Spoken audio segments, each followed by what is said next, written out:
Get ready for the show, it's about to begin. Pro fan talk when we dive right in. Sports talk, hot takes, ain't nothing we lack. We the real fans, nothing holding us back. Mic check, 1, 2, y'all know the drill. We bringing the energy, we keep it real. Touchdowns on liquid air, on the slam dunks on the court. Every sport, every game, we holding down the fort. We breaking down the plays, dissecting the stats. Pro fan talk, we keeping it fat. Debating with passion, no filter, no doubt. We the voice of the fans, we scream and we shout.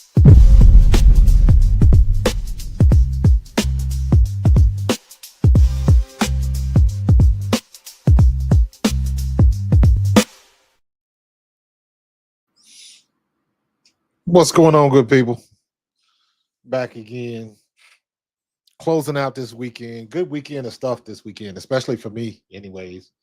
The Eagles, we got a game next week. I saw the Hall of Fame game. Eric Allen, one of my teammates from when I was with the Eagles, got inducted into Hall of Fame this weekend. And then you got all of the WNBA news. Satu Sabally gets shut down. She says she ain't playing no more. Dejanay Carrington goes to Minnesota. Alyssa Peely gets signed by LA. I was so happy to see that. Fee Collier goes down with a bad injury. Oof, that thing looked bad. And then, of course, tonight, Indiana gets back to their usual ways, struggling in the third and or fourth quarter. But they outlast Seattle and get the win in Seattle. It was a good win, but it was like, man, listen, we got to talk about the turnovers. We got to talk about the turnovers. Hold on 1 second.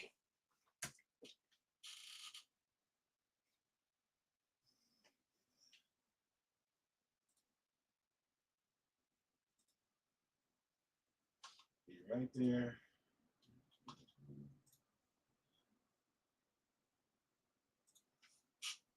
Yeah, sorry about that. We gotta talk about them turnovers, man.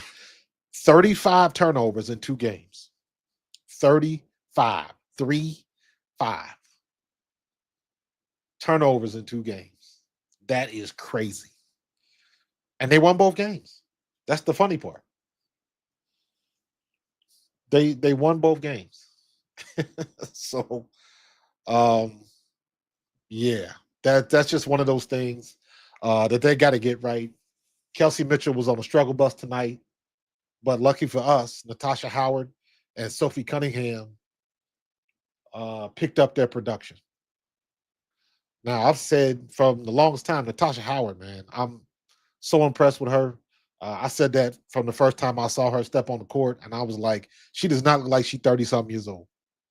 She's not playing at that level. That girl's got young legs, and she did the damn thing tonight. And Sophie Cunningham has become the new favorite target for 3-point shooters. I don't know what's going on with Lexi Hall. Lexi Hall just don't have that drive is not the right word. I guess she just don't have that right attitude, that aggressive attitude. Because I see Lexi Hall just miss or pass up so many open shots, she just won't pull up. And she got the game because Lexi Hall's got hops. And she got a good shot when she shoots. She just don't like to take a lot of shots. And Sophie Cunningham, with her aggressive attitude, has come in and just taken her place because Sophie will give you the hustle.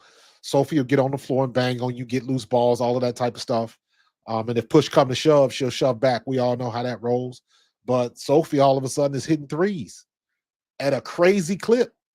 She's shooting damn near 50% from 3. She was 3 for 4 today.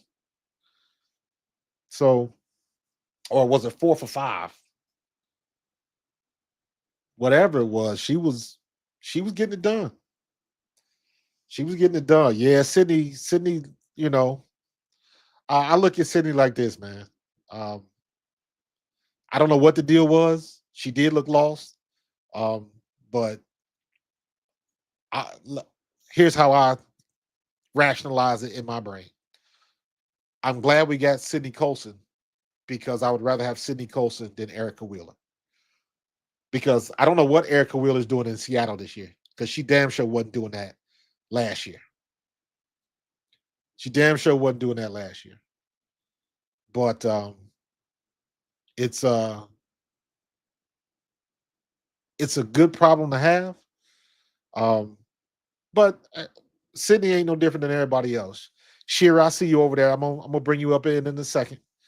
Um, Carlos, I'm gonna drop the link. So if you want to come in, you're more than welcome to as well. I'm gonna have a couple people on the panel tonight just to talk about the game. Um, but yeah, we gotta talk about them 35 turnovers tonight. Oh my god. Um, but we got it done. We got it done. And like all of the off the court mess.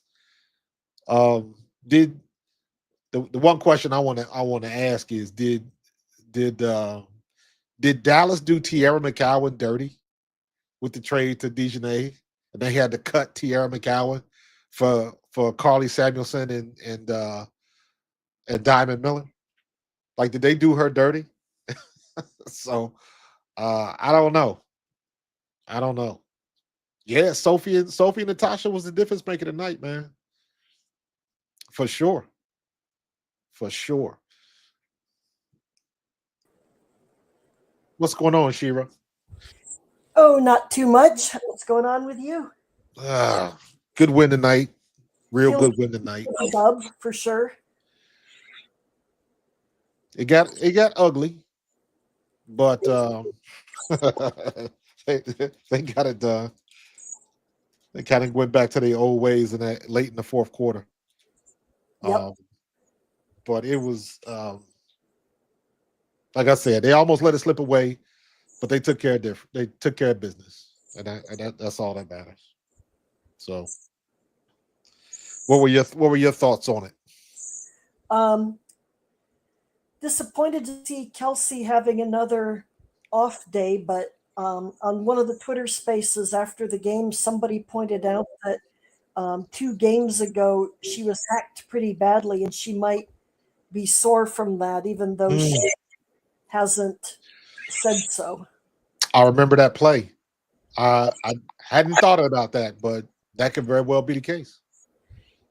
Obviously, she's playing hard and being a real pro about showing up to work and doing what she needs to do, but it wouldn't surprise me if she's got some lingering soreness from that play.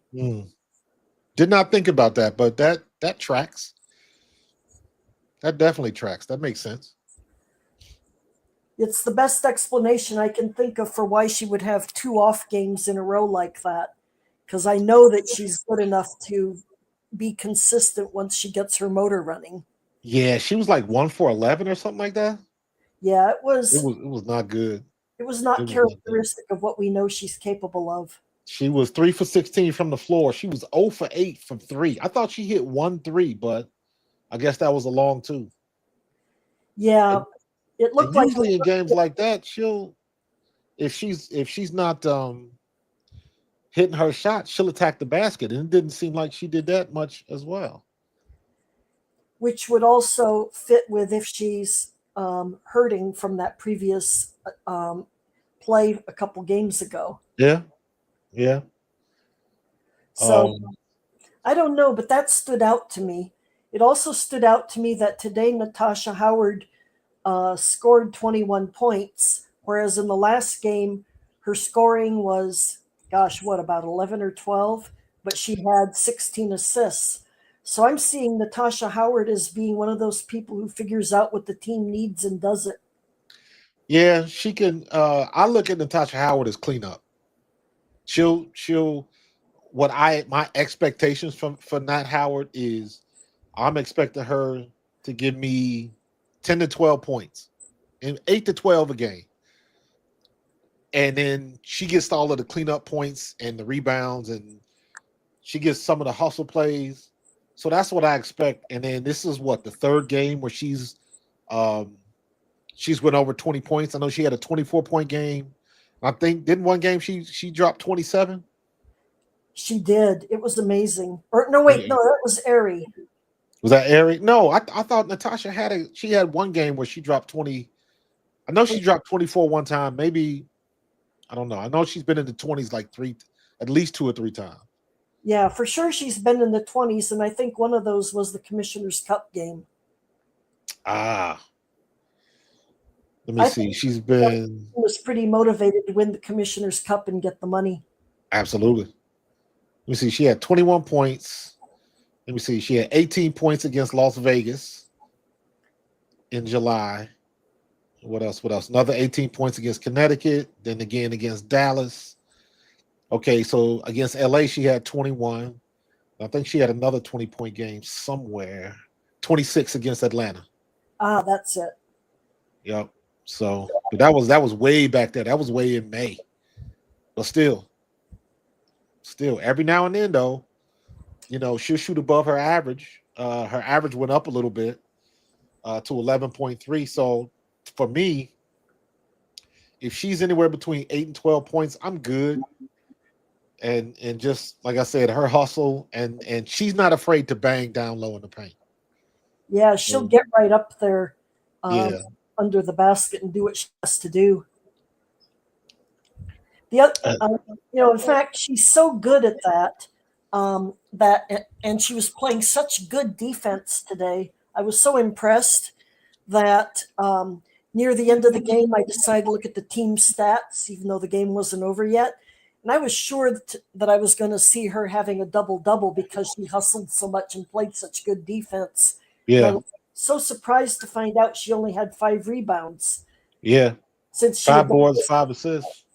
yeah, and 5 assists. But I Yeah, was sure she was going to have a double double with points and rebounds. It was surprising to me to find out she only had the 5 rebounds since she was playing such good defense. she had every category though. Yeah. 21 points, 5 rebounds, 5 assists, a steal, and a block. Oh yeah, for So sure. she was all over the place. And then Aaliyah Boston, 16 points, 12 rebounds, 2 assists, 3 steals, and a block. So Aaliyah Boston was all over the place. Although early in the game, I thought like Aaliyah Boston should have had about 24 points. She missed 2 or 3 layups in the paint, and it was like she can't miss them. And she passed up a couple opportunities. I think that young girl Malonga scared her a couple times because one time on the in the paint, she had her beat on a spin. She had already overcommitted to the right side. If Aaliyah would have spun back to her left, which she's known to do, she would have had her beat, and she probably would have got an and one, but she ain't want to risk it. So, Yeah. and then Um, of course, what Sophie did, Sophie was 4 for 5 from three, that was which is incredible. phenomenal from Sophie. Um, like she just somebody that's averaging 7 points a game, 7.7 points a game, and she give you 17. Yeah, I'm good with that. Yeah, She just done taken Lexi's spot. She yeah, stole she it. was. She stole that spot and ain't giving it back because Lexi is. I like Lexi, but Lexi is not aggressive with the ball, and she She, can shoot. she can be, but her confidence seems to be down recently. I agree. I don't know why. I think she had one game where the shots just weren't falling, and that kind of did a number on her brain. Possibly. But even with that, everybody get a turn. Everybody gets a turn with that. Like, And Lexi was still giving us the hustle and the defense, doing a yeah, very she'll always give you that. That's the one thing about her I do not worry about. But I can also get that from Sophie. And Sophie is shooting the ball.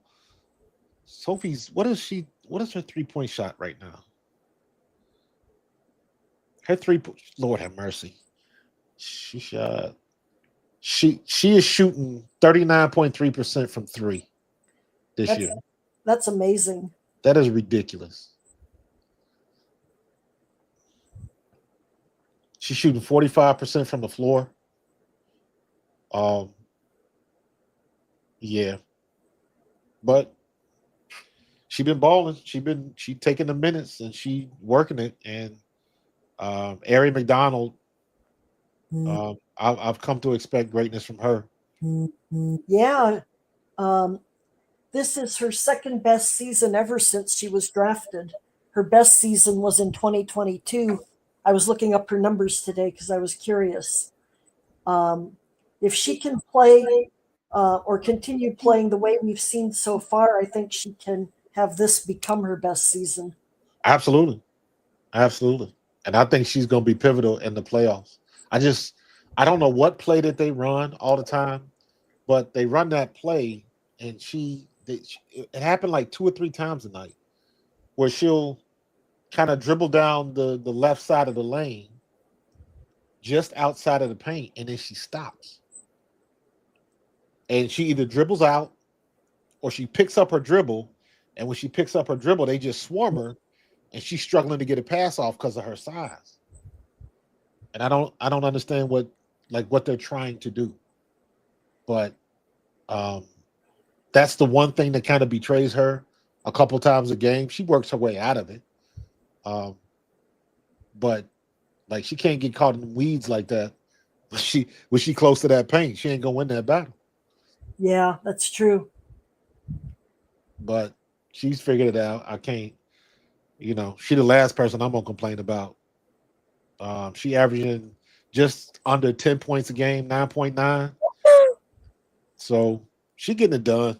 I ain't got no problem with Ari. I hope they sign her to a longer contract next year. Well, I'm saying that now, forgetting about the CBA. So who knows what's going to happen with Yeah, that? and So with almost all the vets in the league being free agents next year, I think there's only two who won't be. Um, there's going to be a whole lot of hustling from the GMs to sign the players they want, and there'll be bidding wars, no doubt. yeah, it's all coming back to the CBA, and there's going to be a work stoppage. There's- we talked about that last time, but I'm more convinced of that now more than anything else because they still trying to dig their feet in the sand, and I think it's going to be a bigger issue than they're letting on. I guess the owners would be letting on with this whole thing went unrivaled. Yeah, I think that's going to become a big issue, I think it's going to be a huge issue. especially if the owners have any concerns about star players potentially being injured during the off season. It wasn't such a big deal when they were paying them a modest amount and when there was a lot of talent available and not very many teams bidding for it. But now you've got expansion teams who will be bidding for the talent. Plus, there's going to be a lot more money involved, both in Yeah, terms of revenue the league can or the team can expect, and also, who the draw is going to be and what kind of hit will they take on those revenues if their franchise players are injured.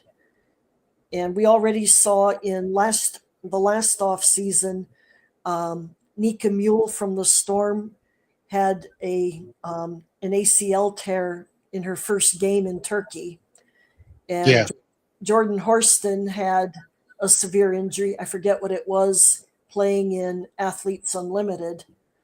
So those were both young players who were not stars on their teams, but if it can happen to them, it can happen to stars. And Kelsey Mitchell came back with a broken finger that wasn't properly set. right. So owners are going to care about not wanting their star players to go overseas or other leagues, even if they're domestic. Yeah, but I think I'm trying to think what's the best way to, I guess, prevent that. If you pay Prevent them, people from going overseas is the only thing you can do is pay them. yeah, if you pay them enough money, you can have a contractual requirement that they play exclusively in the WNBA. I'm pretty sure that the NBA has a clause like that prohibiting people from playing in Big Three. I didn't even think about that. The big three, yeah. I didn't even think about that. I don't watch the big three. Um, I don't even. I tried to watch Unrivaled just to support, I just don't like 3-on-3 basketball. Yeah, and unrivaled with the way that the 3-on-3 game works, it's so different from 5-on-5 that um, your favorite players are not necessarily going to shine in unrivaled, even if they shine in 5-on-5. And people who shine in um, unrivaled might not be all that great in 5-on-5. Right. And even the fact that they had the 3-on-3 and was still running full court. Right. But A smaller court, but still it was full court. right, a smaller court. And I mean, even when I watched the 3-on-3, didn't Haley Van Lith win a silver? Did they win silver or bronze or something like that in the Olympics? They won bronze, but their 3-on-3 was not the same as what unrivaled is. Yeah, I know it's different, but my point is that when I tried to watch it in the Olympics, I couldn't even watch it in the Olympics. I'm like, I'm just not interested in this. Yeah, Not at all. Wasn't that interesting at all. And Unrivaled is signing, they getting all these college kids coming out. And I'm like, are they getting the extra teams? Or like, how is this working? Well, they might be thinking that some of the people they had last year won't want to come back, is my guess. Could be. The other thing is they're probably hoping to take advantage of the college kids bringing their fans with them. That makes sense. The young players have existing fan bases from their colleges, whereas the longer term players, like those who have been out of college for 10 years or more, their fans have forgotten they ever existed in many cases. That is true. There is a huge turn, if you will, for the fan base that didn't exist. Hell, I would say even 5 years ago. Because as far as women's basketball is concerned, I don't ever remember a fan base following like it has the last 2 years. That's true. And at Iowa, we had Megan Gustafson as National Player of the Year before Caitlyn Clark came along. But Megan disappeared into the WNBA draft, and we just didn't see her because the games weren't televised. We didn't know how to watch. And rookies like Megan often didn't get minutes. They sat the bench the whole time. And who wants to watch a game when your favorite is on the bench? Well, that was my gripe last year with Alyssa Peely. Alyssa Peely is in Minnesota, and she is the only true native. She's Native Alaskan, and she's Alaskan and something else mixed. But she was in Minnesota. She's the only true native on the team. Because I saw it when they drafted. I don't know if you saw that, but they brought some of the native elders from Minnesota, and they presented her with I don't know what the correct term is, like the native clothing and stuff. She had the headdress, all that. Like it was nice. Yeah, it was a big deal. Yeah, they made it a big deal, and I'm like, and then you sit her on the bench, and then you cut her, and then the only game that they played her, she dropped 21 points. Yeah, and I was like, Cheryl Reeves, what are you doing? And then of course they cut her. And then LA just picked her up today. And now Minnesota has Dejanay Carrington. Lucky Minnesota. Good luck with that. I know. As much as I dislike her, she is a great defensive player, but not so much on offense. But they got to replace Fee, because I think Fee gonna be out for a couple weeks. Yeah, or longer even. That was a nasty, nasty ankle twist. Yeah. What's going on, Relate? Man, chilling, my man, chilling. Now, I jumped in. I wanted to, man, this game could have been going a couple different ways, man. I look at the last 35 seconds of the game when they shot three pointers at the end. If they would have went for two, if they would have went for a 2-pointer, Yep. and then went back and played some defense and got a stop, we talk about a whole totally different game. There's been a whole nother set of circumstances, but I don't know if people caught it. I did because she's one of my favorite players. But ain't that exactly the way it went down in the Olympics with Gabby Williams? Yeah. Almost the same, except in the Olympics, she hit the shot. She just had her foot on the line. Yeah. But she had an open shot and just didn't hit it. Choke. But I was more pissed off at the fact that that last sequence where Seattle got like 3 shots off, and I was like, why can't Indiana get a damn rebound? That's what I was like. That the last few seconds of that game, they should have had Michaela Timpson in. I was like, just go up and get the rebound. That's your job. That's all you had to do. That's your job, because somebody got to out jump Malonga. So when she figures out what she is, woof. Listen, I said today to one of my clients, I was like, I hope Malonga takes this opportunity right now to go for a dunk. She ain't gonna do it. You playing against a team that has the highest viewership in the league. You want to increase this, man? I would have went for it. Listen, I agree, and I want to see it. I'm still listen. We got Dominique Malonga, Kiki Iriafen. Who else? Michaela. I know Timpson can dunk, but I don't see that happening at all. To me, realistically, you got Dominique and Kiki Iriafen. Both of them can dunk with, I won't say ease, but it's easy for them to dunk. They can dunk it on the regular. I think Malonga could do it with ease. Have you ever seen Kiki's workout video? No. When she was still at USC? No. Kiki can do it. Kiki can dunk with ease. Man. She can dunk with ease. I watched the whole workout of her dunking. And I was like, where the hell has this been? But they won't do it in the game. Malonga's had 2 or 3 opportunities. I remember one in particular. I believe it was the last time we played Seattle, and Erica Wheeler gave her a pass, and she had an open rim, and she ain't dunked. And Erica Wheeler was mad that she didn't dunk. She don't want to do it.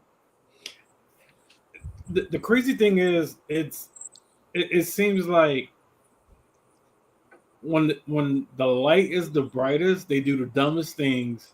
And when the light is the brightest, yeah, you don't take advantage of that moment to showcase what you can do, but you take advantage of that moment to do the dumbest shit.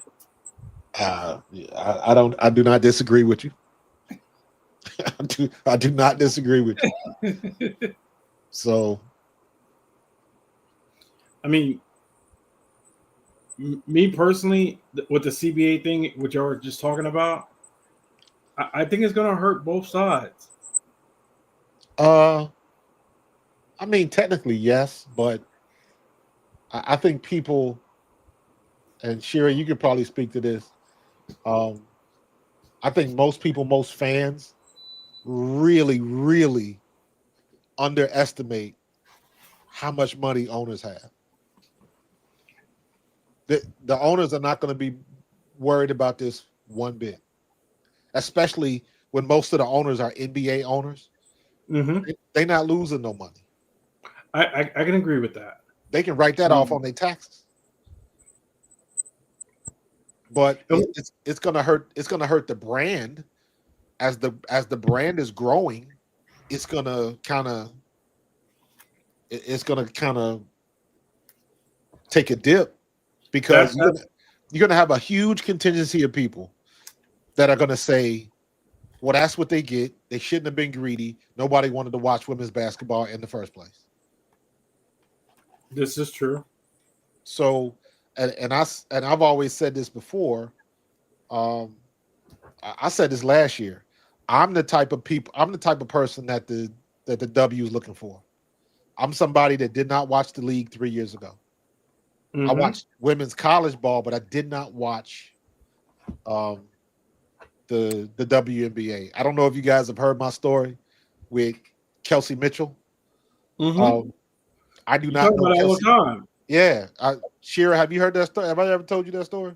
Yes, I have heard it. So I don't. There's more people like me that weren't worried about it, and now that they are investing in the league. I bought my first piece of merch. Got me a cheap T-shirt. I'm gonna have to buy me another one because it was too cheap. You ever bought one of them shirts with the iron on? Feels like Oh yeah. Yeah. Hold on. Yeah, they got me. It was only $20. Listen to this. Listen to this.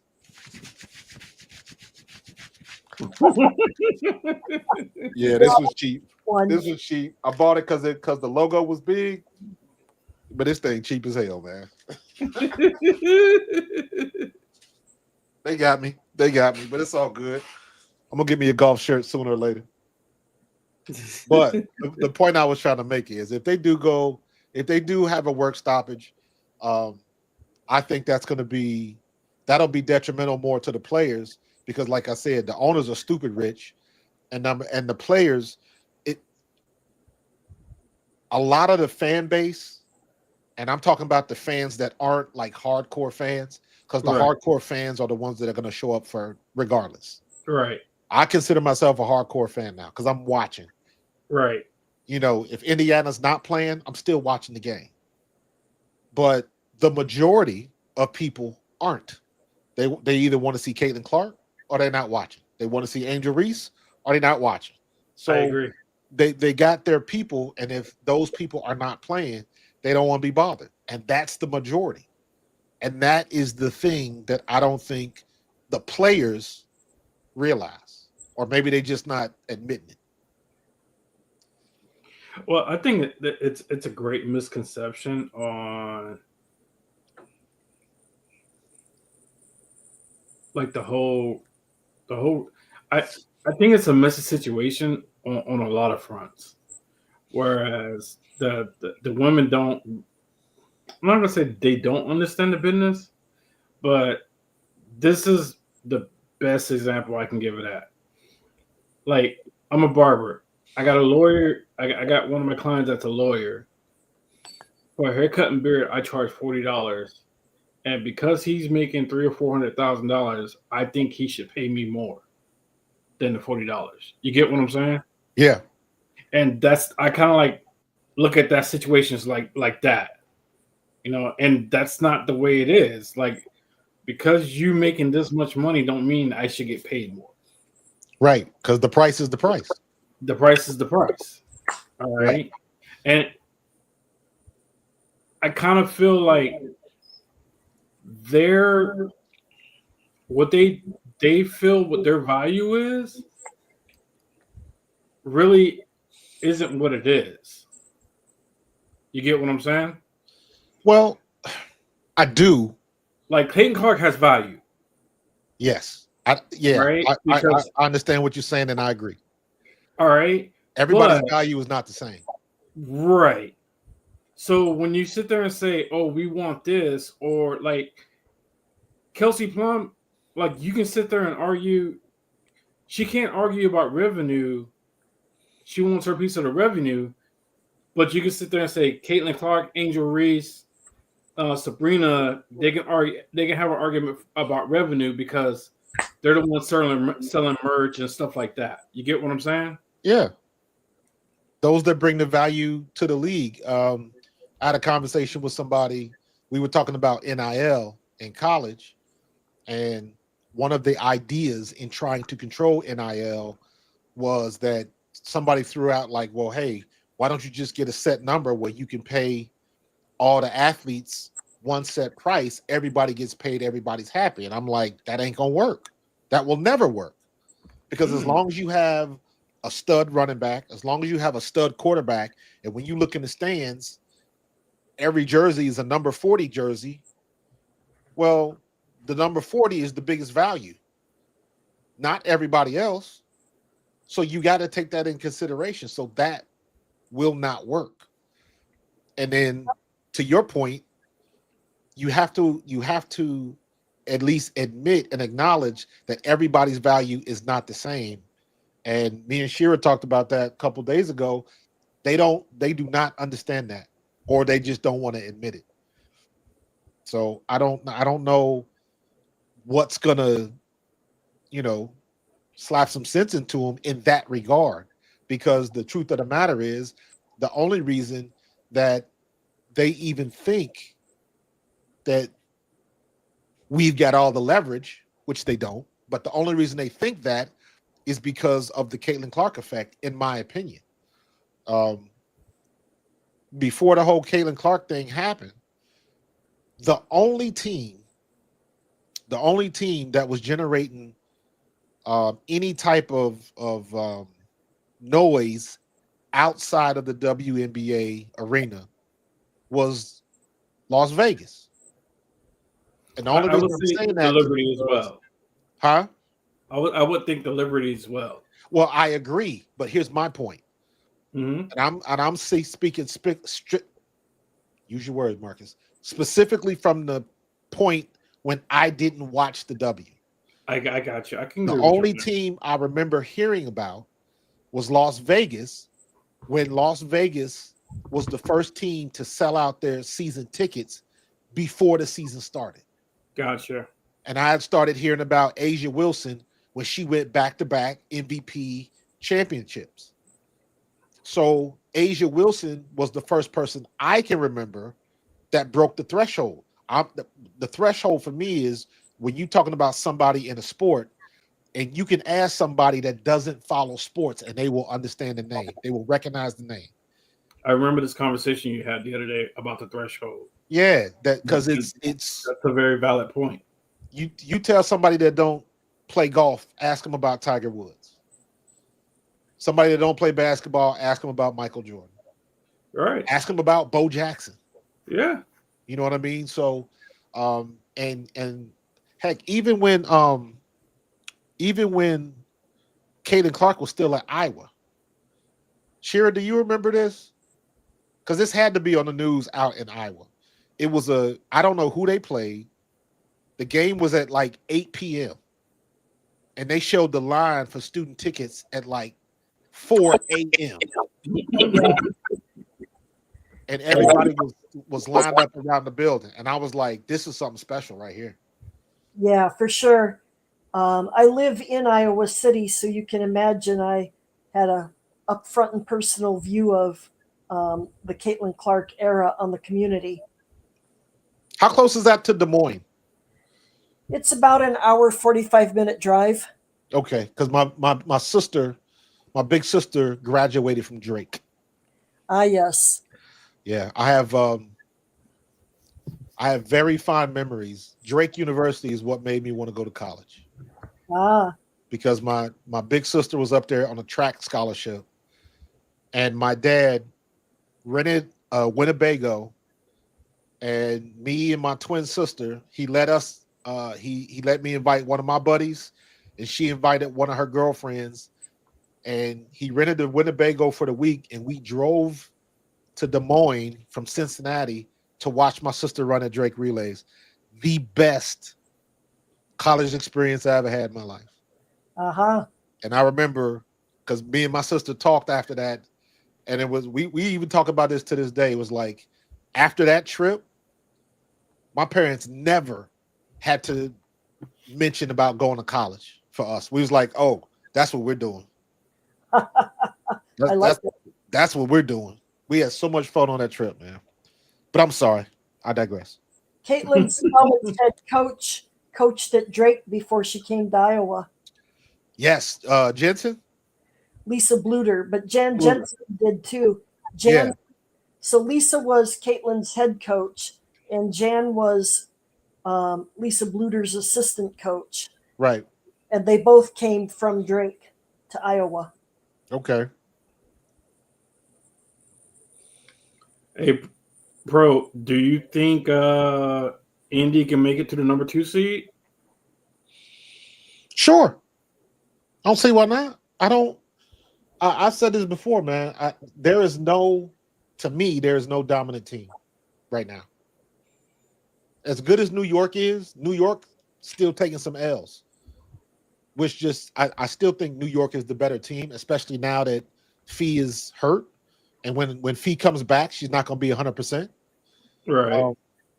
So I still think New York and I don't know about Minnesota. I need a couple games with Dejanay, and they got some things they got to figure out. But New York is definitely going to be in the playoffs. But New York can be beat. We should have beat New York twice.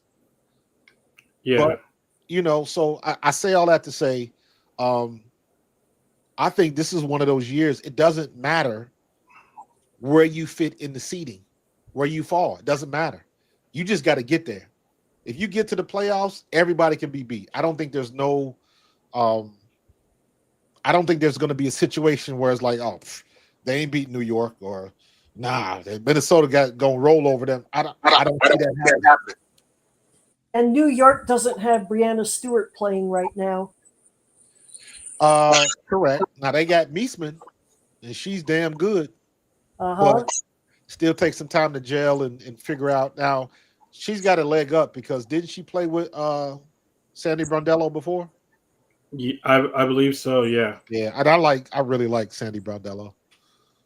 I really like her a lot. So, I still think New York is in the driver's seat, but nothing's guaranteed though. Nothing's guaranteed. As long as you make the playoffs, any team can get got. So everything is up in the air. And I like that they changed the format. It's not going to be what it was last year. What is it? What is it like? More like the NBA now? Like 2-1-2, something like that. Yeah, for the first round, and then are the second round 7 games? Yeah, I think so. Good. It'll be better. Because I think last year they were arguing about like Indiana should at least be able to get a home game for the playoffs. Yeah, they were all valid arguments, but it was like people was forgetting, man. It was like this is the first time that the WNBA has had this type of recognition. Last year was their rookie year of being mainstream, like legit mainstream. If Caitlyn Clark and Steph Curry was sitting at a table for autographs, Caitlyn Clark her line would be just as long. So they're just getting to the point, and they got to play catch up.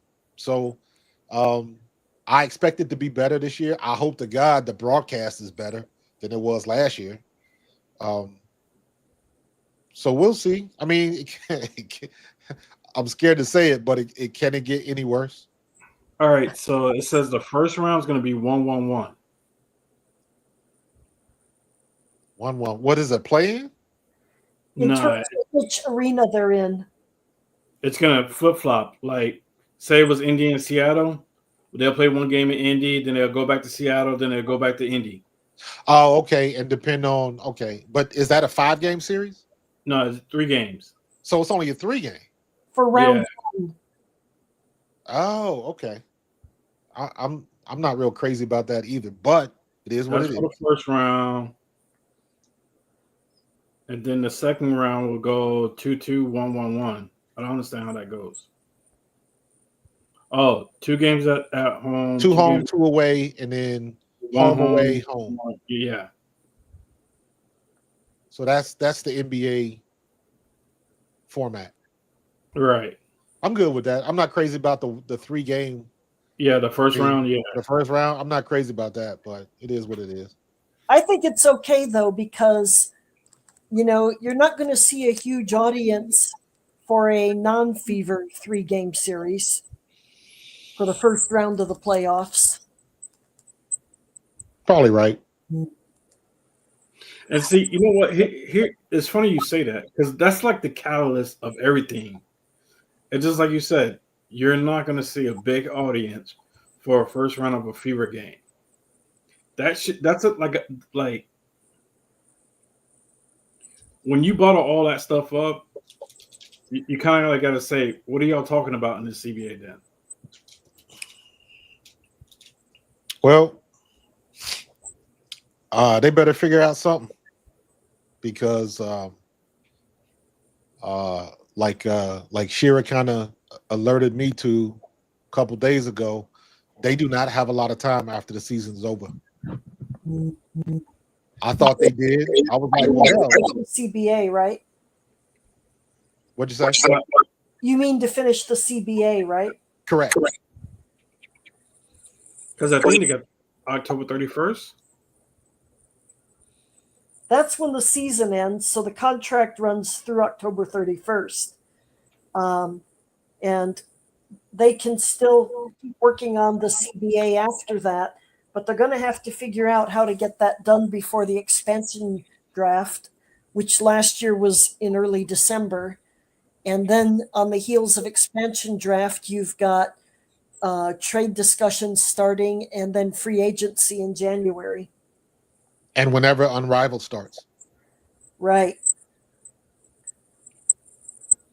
Actually, I think Unrivaled starts in January and free agency maybe starts in February. Yeah. But the CBA has to be wrapped up before the expansion draft for sure. That's the Unrivaled thing is going to be crazy as far as like the conflict of interest. I honestly believe it's a conflict of interest. I do That's too. big time conflict of interest. And they're going, do you guys ever watch that show? What's the guy that was on with Dan Le Batard, Pablo? Pablo Torres, I watched this video this morning. With the two owners on it? Yeah. Yeah, the dude with the blazer. That's very, very insightful. Man, I wanted to punch that dude in the face so bad. Oh my God. To me, he came off as the stereotypical rich guy that only has his perspective and just swears up and down that everybody is wrong but him. That's how he came across. This is true. This is true. Not saying what he was saying didn't make sense, but he was very condescending to the other dude. And it seemed like they had basically the same type of experience. They both had a lot of money in the bank. They both was involved with professional sports and the teams. And I know the one dude, the older looking guy, was a part owner of Unrivaled, I think. But that dude with the crazy Paisley Baszler blazer, man, he was like, dude, I wanted to punch him in the face, man.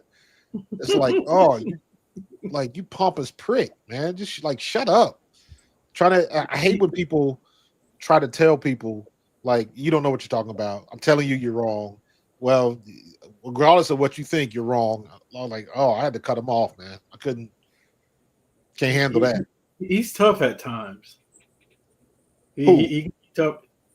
The dude with the blazers at times. Is he a like somebody that comes on that show a lot? No, I've seen him on different. I've actually seen him by himself talking. The dude with the blazer, not the one with the scruffy shirt, not the older looking dude. Yeah, no, the dude with the blazer. I think he does one a YouTube thing by himself where he just does like certain stuff, and he comes off as that snobbish, rich. I got money. I know what's best. He was very hard to listen to. Did he make valid points? I thought he made a couple of valid points, but it was like in making the point, he kept trying to tell the other dude, like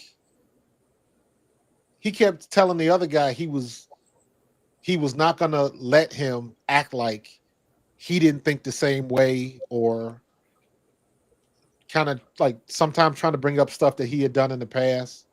I don't know. Maybe it's just me. It was just he was more like condescending. Yeah, very condescending. And I was like, very condescending as far as he was more of that. He was like, I understand what you're saying, but I'm not going to let you. How did he say it? I'm not going to let you try to paint a picture like you haven't done the same thing. And he kept going back to that point. I understand what you're saying, but it was always a but. And then he would like very passive aggressive, like, yeah, I understand what you're saying, but you're wrong because it was like, Here's yeah, a good one. Whatever point that other guy made, he invalidated that point. yeah. That Like I said, I say this. hard work. I say this, man. I'm all for them getting paid, but at the same time, like one thing I wish would happen is some professional person that has ties with all this stuff will actually come out in public and actually speak about this stuff. And not Somebody has. I mean, well, you got everybody giving their opinions, right? We got everybody giving their opinions. What's up, Brandon? Appreciate the $4.99 super chat, bro. The link is the link is right above you, man. So if you want to jump on, click the link and come on. I got enough space. I'll go up to 5 people. After 5 people, that's too many. So if you want to come on, click the link and come on. Appreciate you. Because go ahead. Something that the players do, and it's not just this year, it was last year too, that is going to undermine their negotiating position is that a lot of people half-ass it. I mean, you can tell it by the way that they shoot. You know, if they can't make layups, you know they're not in the gym practicing their layups, for example. And when Unrivaled was going on, there was an interview where Satu Sabli said, "Oh yeah, I practice an hour a day," as if she thought that was enough. Right. And those of us who have day jobs go, I wish I only had to work my day job an hour a day and get paid what you're getting paid. Exactly. Well, you see what happened to Satu. Yeah. She took a personal day off today, whatever in the heck that means. Yeah, that's because the coach told her she wasn't playing with no energy and she got in her feelings. Yeah, exactly. And she's not the only one half-assing it. I mean, look at how Dejanay has been playing for Dallas this year. She's been half-assing it. Yep. Look at the Aces yesterday. Get beat by 50 points. Yeah. Yeah, that was destruction.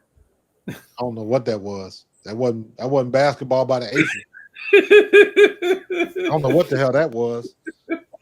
That was to say they got little the league basketball team. Understatement. And the biggest thing you can tell who's half-assing it is to watch that team play against someone at the bottom of the league, or not even the bottom, even middle of the league, other than the Fever, and then watch them play the Fever, and you see a whole different level of effort when they play the Fever because there's a lot more eyes on them. Yep. The TVs look that big eye in the sky don't lie. Exactly. So, watch the same team play, say the Dream versus the Fever, and you'll see a very different level of effort in one versus the other.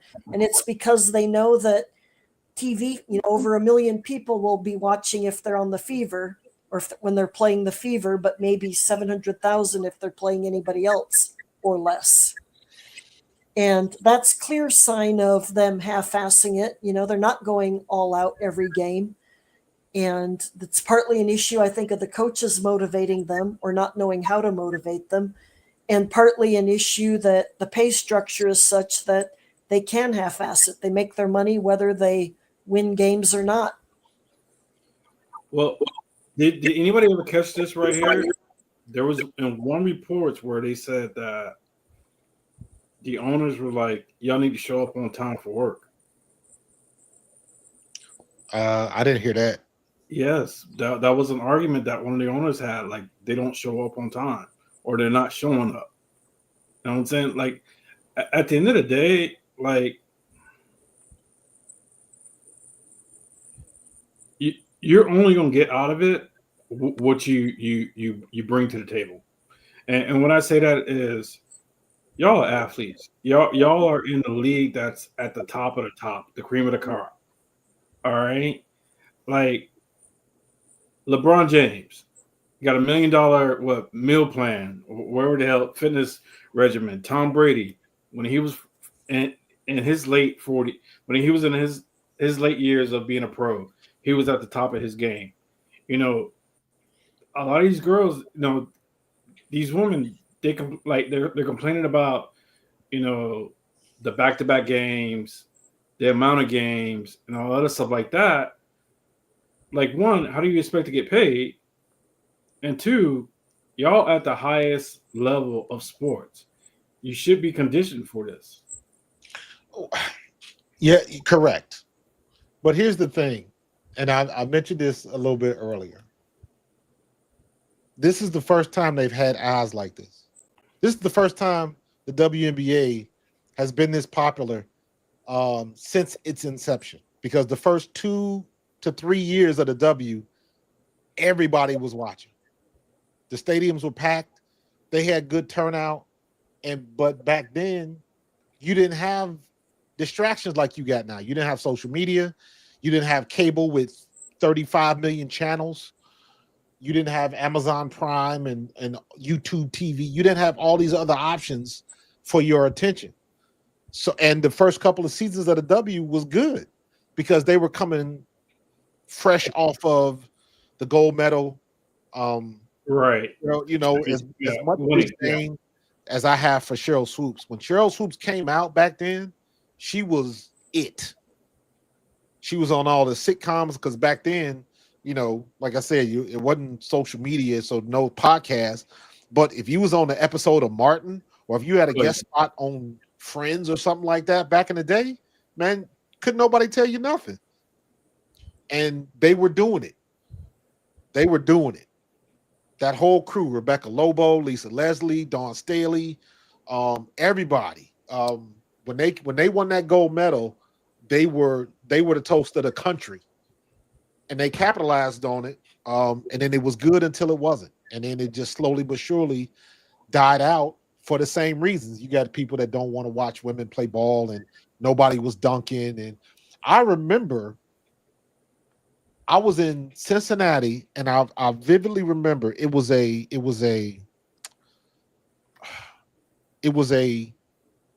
don't know if it was a startup league. I just remember seeing a commercial. No, I remember seeing it on the news. The news covered it. It was a women's basketball league. They lowered the rims to 9 feet. The women had one-piece leotards, like with a tank top. And they showed video clips of some of the women dunking. And I don't know if it was for the W. I don't know what it was for.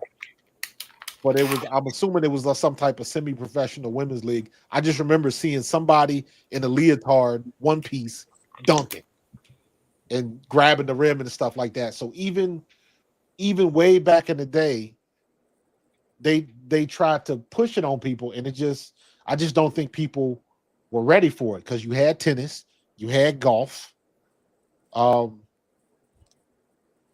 then you got track and field, and those were the only 3 sports that women really got a lot of pub for. You know what I mean? Because track and field, all 3, with the exception of golf, was Olympic sports. I don't think golf was an Olympic sport back then. But you had, everybody knows who, what was her name? Lopez. They used to play golf, female golfer. And then, of course, you had Annika Sorenstam and names like that. Then you had the tennis players. There's always been good women, female tennis players. Right. And then hoop. But nobody's paying attention to professional hoop. Say it again. I didn't hear you. You got all garbled. What was the last thing you said, Marcus? I was saying it was tennis, it was golf. Nancy Lopez was her name. Right. She was the biggest female golfer at the time. And then when Tiger Woods happened, Annika Sorenstam was the biggest female golfer. And I'm trying to think of like what women did professionally. Soccer hadn't happened yet for women. Gymnastics. Gymnastics. Yep, Yeah, gymnastics, another Olympic sport. But even gymnastics, what's going on, bro, Claude? Even gymnastics, Shira, you remember this? Gymnastics was Wild World of Sports. Right. That was it. You didn't have regular games. It just didn't go down like that. Yeah, it wasn't like that. It was just like maybe once a year tournaments or whatever. Yeah. And the Yeah. same is true of ice skating. Yep. Another Olympic sport. And then you would, what was her name? Christy Yamaguchi. And yeah, I agree 100%. But it wasn't, again, you see ice skating on Wild World of Sports. Nowhere else. I'm from Cincinnati, Ohio. I don't remember too many ice skating rinks growing up. I remember hockey because we had the Cincinnati Stingers back in the day, but it wasn't women's hockey. And I'm saying all this to say that the options that women had were limited. It was either Olympic stuff, it was either golf, and I'm trying, like, maybe you would wait, maybe you would see like women's bowling or something like that. It just wasn't a lot of options. Wasn't a lot of options. Title IX helped change things, but it was a gradual kind of change because you have to bring the athletes up from childhood. You just suddenly take somebody who's made it to age 15 without ever doing the sport and then turn them into a superstar. They have to be raised and trained in the sport throughout their lives to become elite level. Well, I think right now they're in a good spot because every game you look at all the little girls. This is their generation.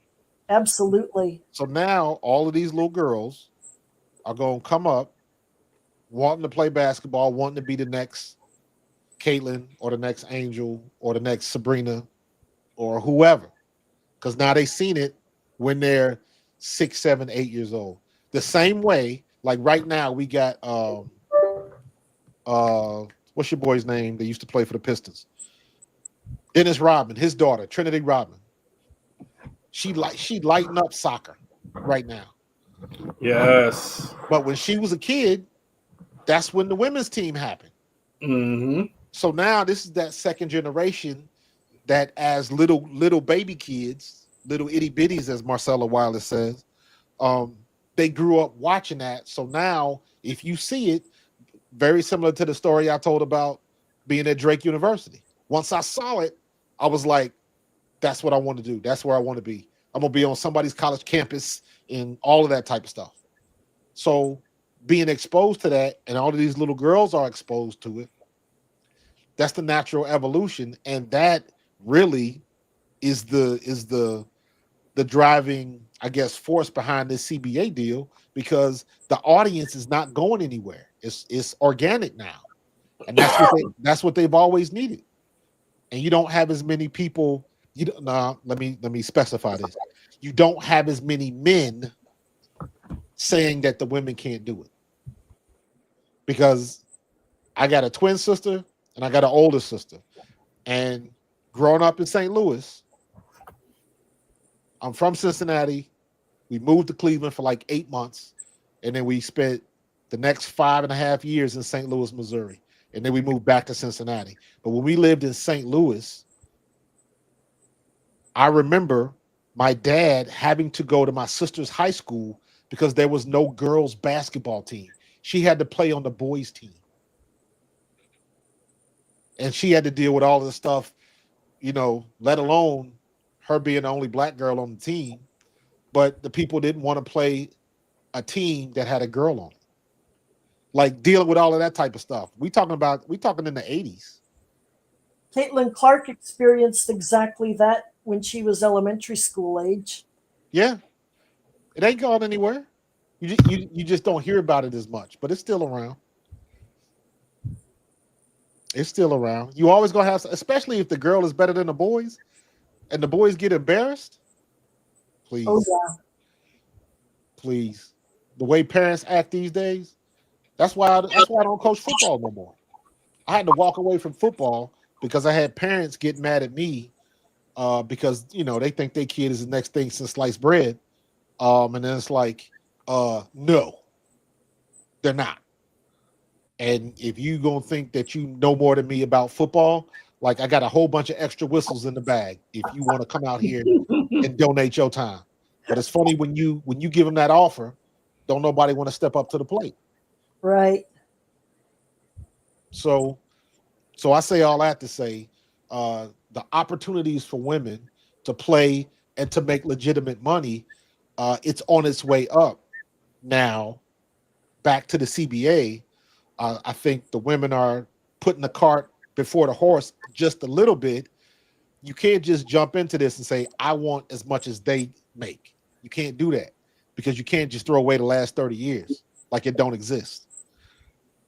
So, and again, sure, we talked about this. Like if they play their cards right and don't try to eat the whole thing in the first sitting, I think they're gonna be all right. But if they try to bite off more than they can chew, it ain't gonna end well. They're gonna get their feelings hurt. Yeah. And the other thing is, if they do try a work stoppage, the owners have no reason to capitulate because they'll just say, oh, well, I'll write it off on my taxes. But it can kill the game and the momentum, just like Major League Baseball experienced a major setback when there was the work stoppage. Exactly. Ken, who I didn't quite understand your question, bro. Who is the driver today? I'm not sure about that. Pass scores, fines. I know you meant to write something else. You probably spelled that wrong. But rewrite it in the chat, bro.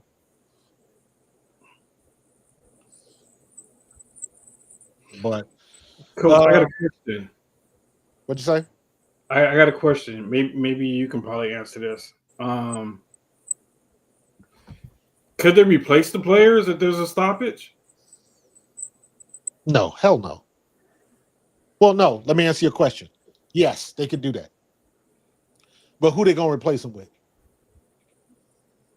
You still got people complaining that the ones they got now is not fun to watch. So now you're gonna tell me you're gonna get scrub players and people are gonna watch it? Not a chance. If they did that, they would be people to watch for the spectacle of it, and that would fall off very quickly. Just like way back in the day when the NFL had the scab players, the hardcore fans will watch because they want to see football, and they'll watch the spectacle of it, but it'll fall off very quickly. And replacement players are not going to pay the bills. Ain't nobody paying them ticket prices. It'll go back down to $7 and they'll be giving away tickets. Nah, that would be horrible. They'd be better off just not playing because it would be, they would waste money like that because they would have to pay them. You still got to pay the players. No, I get that part. Yeah, it would that would not be good. That would not end well. So, but I don't know. Unless you get players from overseas, like some of the better players from Europe. That's a possibility, but why would Europe players come over here? Because it's their off season. Because this is for money. Yeah. I hope this don't come out the wrong doesn't come across as being like misogynist or anything like that or sexist. But when you look at the league, like the big talking heads of the league, it's more like they're looking for like a handout on to a certain extent. Like you have to give us this because we're women or stuff like that. Like, and I feel like the owners are probably going to be at the point where we don't have to give you nothing. We can just go ahead and start a whole new league now. I mean, they could. I mean, but at the end of the day, if it was that simple, they would have done it years ago. No, that's true. If Because if it was when that you think simple, about they would have. They The reality of the situation is nobody expected Caitlin Clark to happen. Nobody, especially somebody coming from Iowa that never won a championship. right, Why did and this is I kind of got on this tangent last year because when I would get into conversations with people that would talk about they only like her because she's a white girl from Iowa. And I'm like, what does that got to do with anything? I was like, she's not as good as Diana Taurasi, but Diana Taurasi didn't get this much attention. Sue Bird didn't get this much attention. Ella Del Don didn't get this much attention. You go down no the one, list. no one. Nobody. Not Kelsey Plum, not Sabrina Ionescu, not Brianna Stewart. None of the other great white players got this much attention. So my question was always, why did Caitlin Clark have the recipe? Whatever that recipe is, whatever it is, she got it for whatever reason. She got it. And as far as I'm concerned, she lived up to the billing. That was her in New York that hit them three threes, them three logo threes in 38 seconds. She did that. And she broke the assist record and she set all of them records as a rookie. She did that. So she lived up to the billing. I don't know why nobody else could bring the masses to watch women's basketball.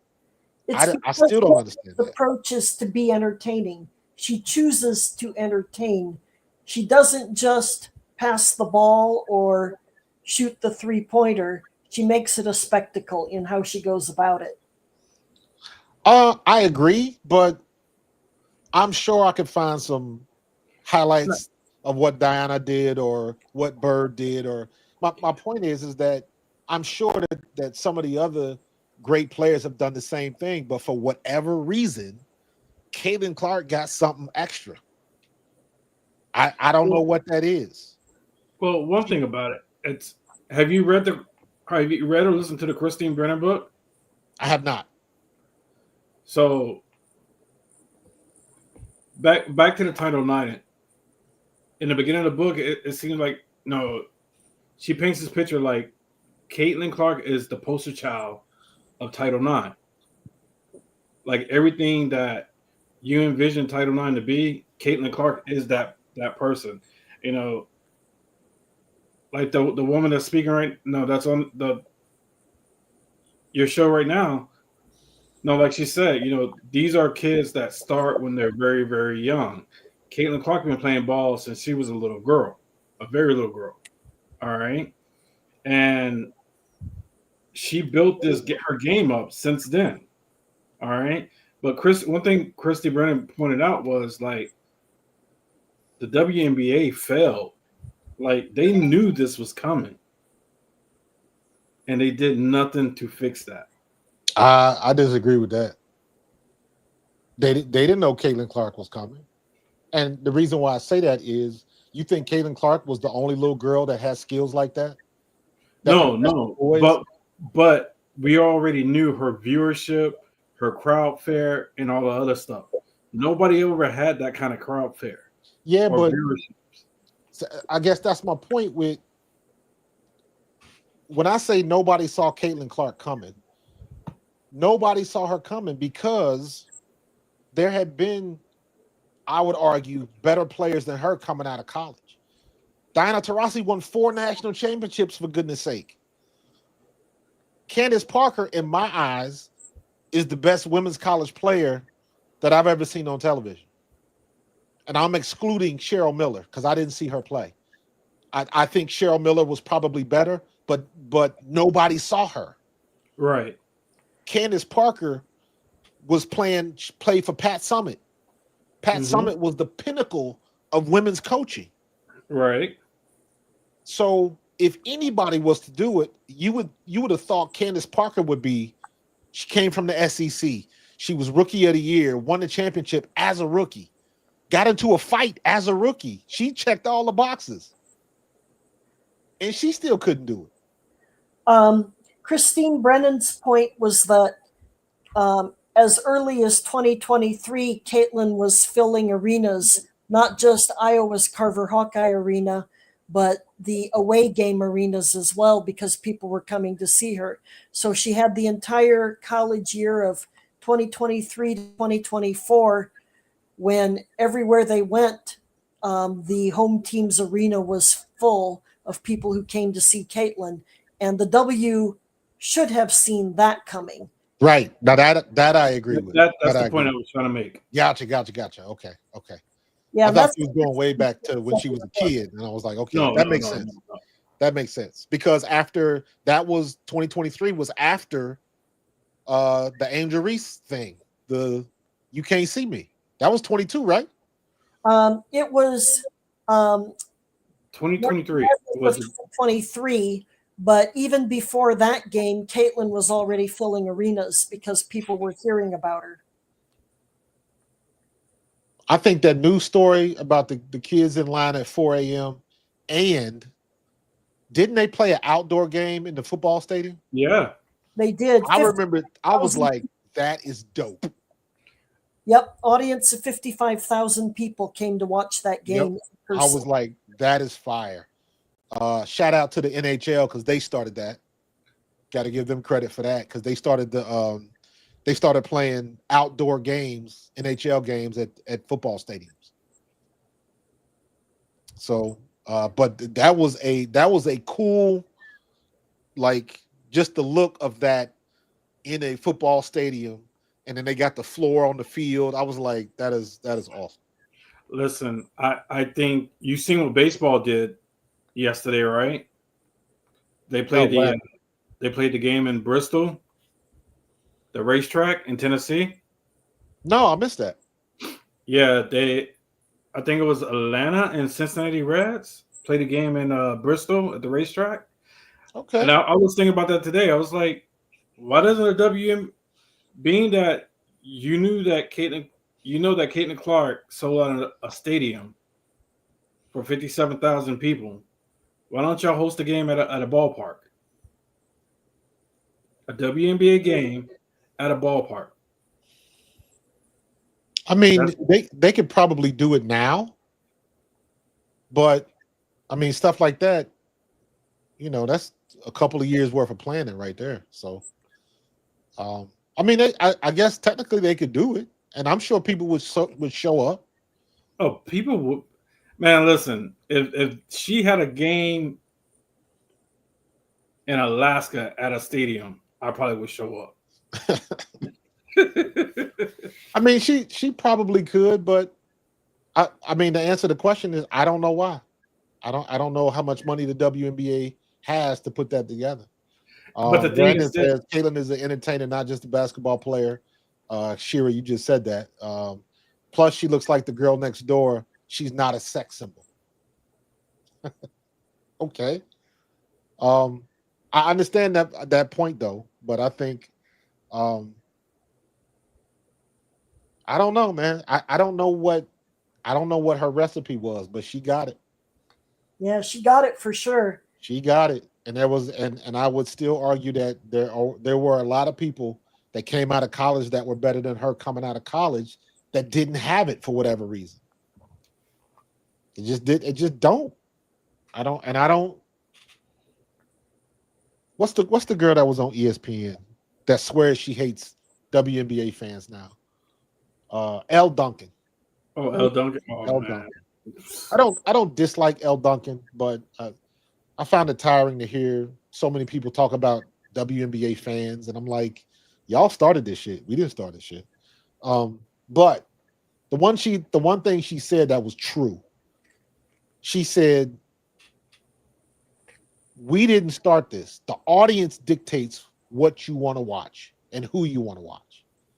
She was like, we don't pick this stuff out of a vacuum.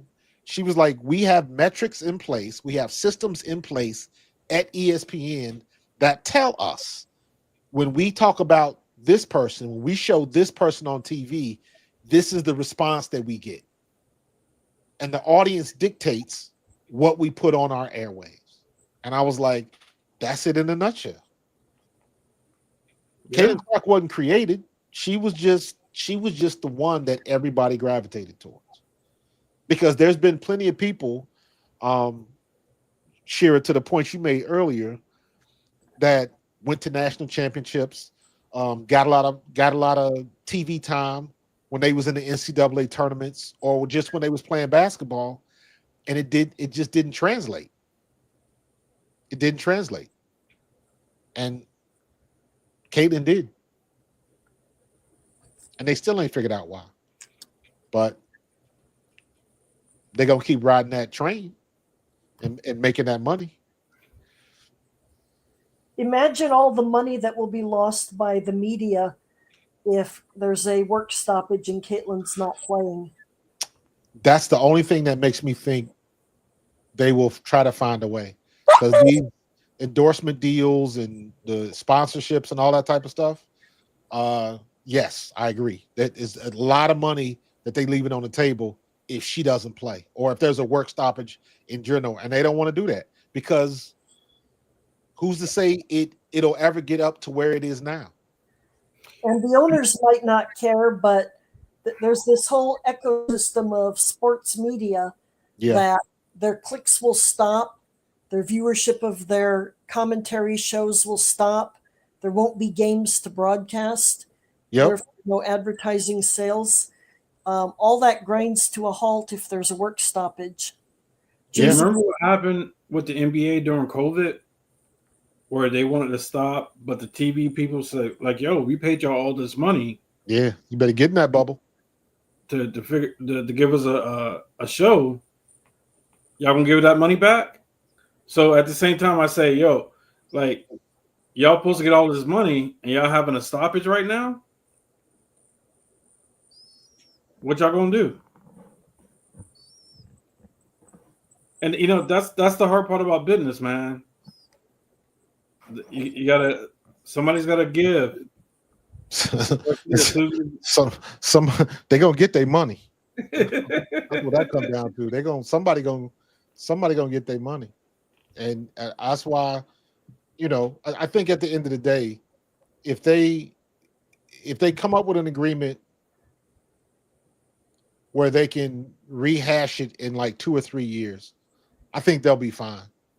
I think there's going to be some of the veterans, some of the old heads that are on their way out that want to get a piece of this money that are going to be a little bit sour, but that's the way it goes.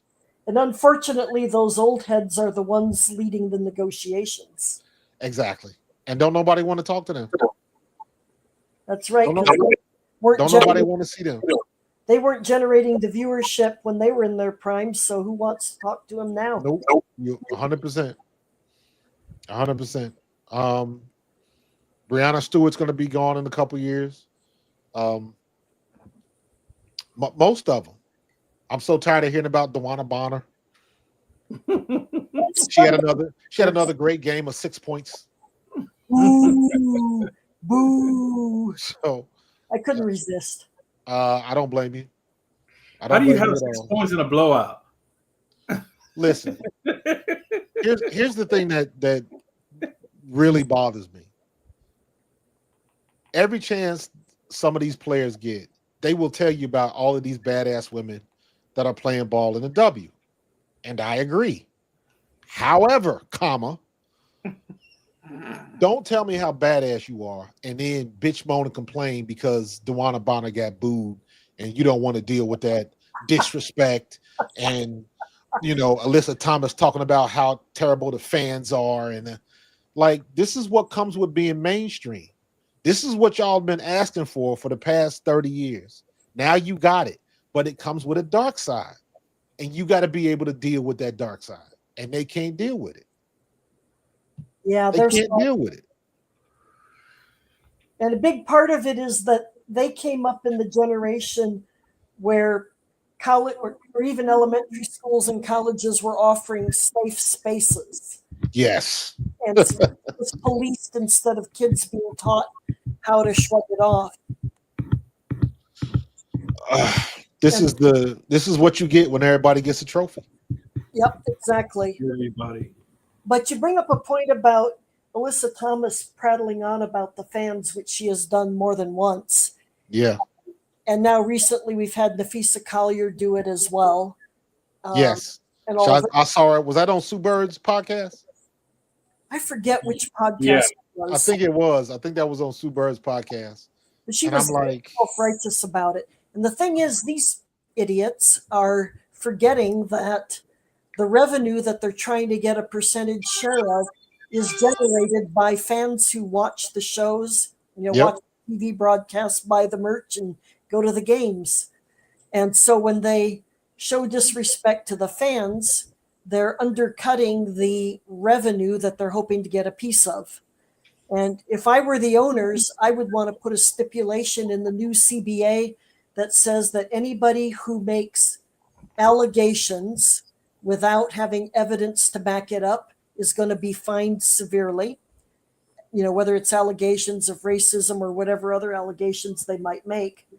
And anybody who talks shit about the fans, whether it's official interviews or on their own TikTok channels or whatever, if they're out there talking shit about the fans, that's going to be a fine.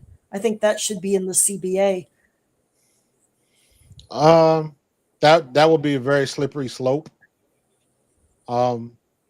Because I think that's just one of those battles that you can't win. I always laugh whenever I see, I think Sophie Cunningham was the last one, when she said something about the refs, and then she on her social media was like, "Yeah, I got fined $500." I was like, $500? That's it? Well, like, they'll hit you for about 10 grand, depending on what you say in the NFL. Yeah.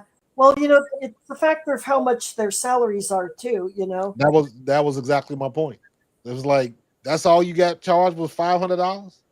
But that's a good point, because if you up those fines, you don't have a lot of this stuff happening. You don't. Or just get some better refs. Yeah. Yeah. That part too. Just get some better refs. But my point is that I believe they are driving fans away when they start making their racist allegations and all. That was the worst. Or any other attacks on fans. And or they get more dildos thrown on the court. Well, that one at least made people laugh, but it probably wasn't so funny to the parents with small children sitting in the arena. Exactly. Any publicity is good publicity. Yeah, but it comes to it gets to a point where we're not laughing with you, we laughing at you. That's true, and there was a big dose of that. But I do think if I were an owner, I would be pushing for that in the CBA allegations or the CBA negotiations, and if it comes down to, because it would put the fear in the players, right? Like, right. They're trying to tell us that we can't go all activist anymore, and or at least not in terms of attacking the fans. And it might be a point that the owners could give on in the final negotiation, because you want to ask for things that you're willing to take out. Right. But I think it would give pause to the players who are trying to do the negotiation if they're suddenly realizing, oh, we might get fined if we accuse fans of racism without any proof. Yeah. The only problem with that is that leaves them open for the other side, for what comes with it. Because let's be honest, when you got somebody that's a keyboard warrior that can say whatever they want with impunity, that's exactly what they're going to do. As you know, I have no doubt that there's probably some people that say some disrespectful shit. Oh, there's certainly a lot of disrespectful shit today. I'm just saying players are the ones who should either get off social media if they can't handle what they're seeing.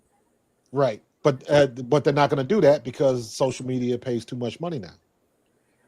But to your point, no, and just like she said, like at the end of the day, like social media is social media. It ain't going nowhere. It ain't going nowhere. Now you can't control what somebody else is doing.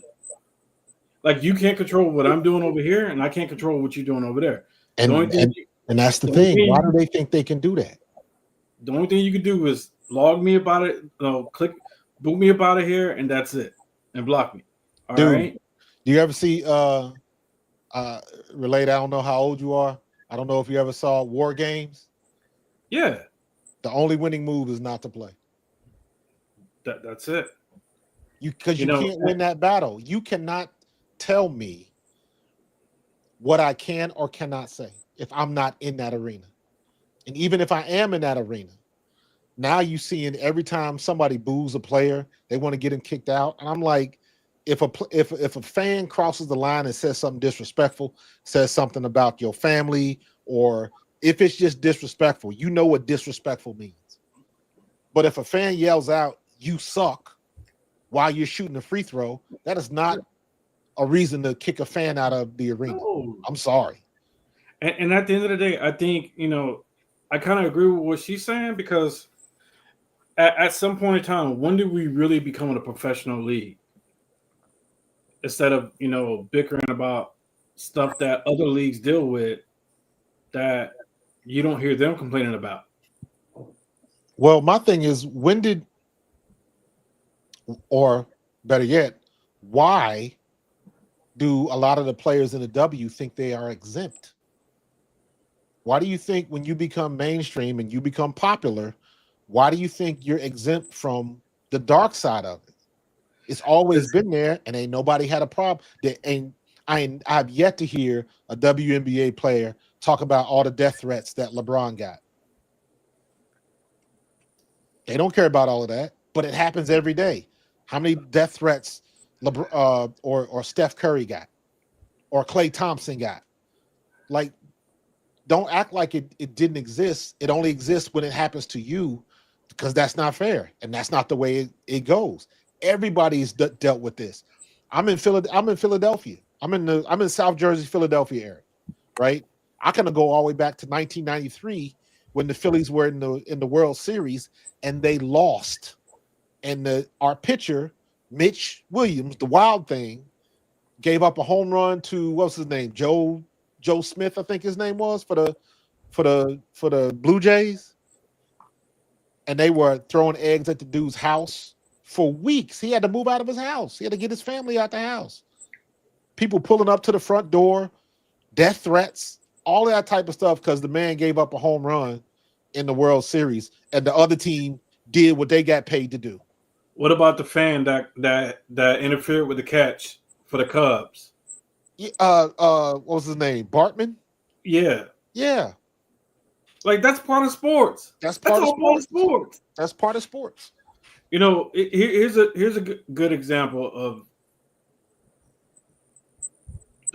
the women versus any other league. How much shit do they talk about LeBron James, Stephen A, Perk, all of them on national TV? Kevin Durant. They talk mad shit about them every single time on TV. They get on social media, they say their piece, and let it be what it is. You don't see them going into a tyrant or saying that they shouldn't say this and say that and have a hissy fit about it. But the moment somebody says something on TV about anybody from the WNBA, it becomes an issue. Yep. Like, because that's the talking point now. And now I see more people have something to say, so they can say they had something to say. They don't watch the WNBA. They don't watch the games. They want to say something just so they can say they had something to say. That's true. And remember, on social media, people can block any accounts they don't want to hear from. Correct. And they can mute accounts they don't want to hear from. And they can, when they post a message, they can specify whether they'll accept replies or not. Yes. And maybe they'll accept replies only from people that they have tagged. Maybe Yep. they accept replies only from people they follow. There's ways to specify that.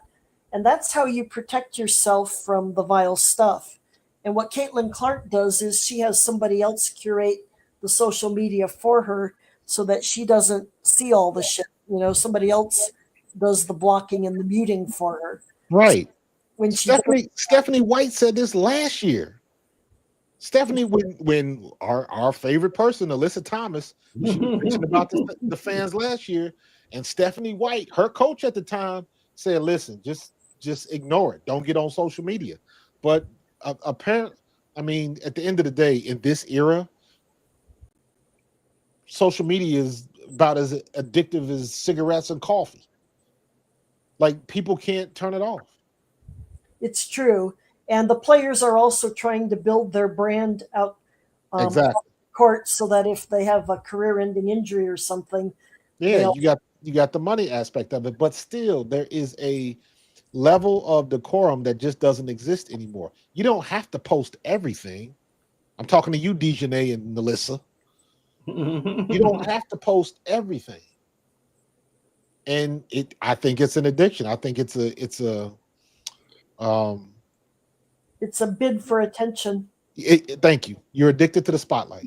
But the thing is, you can't post that stuff and then get mad when you get retribution behind it.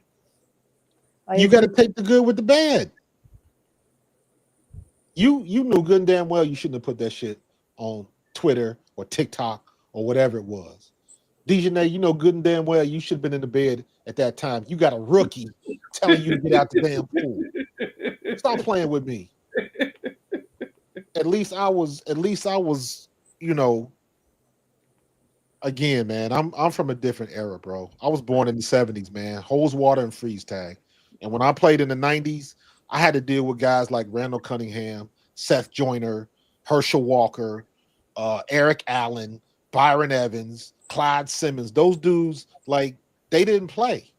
Those were the leaders of the team. What they say goes. Point, period, in the paragraph.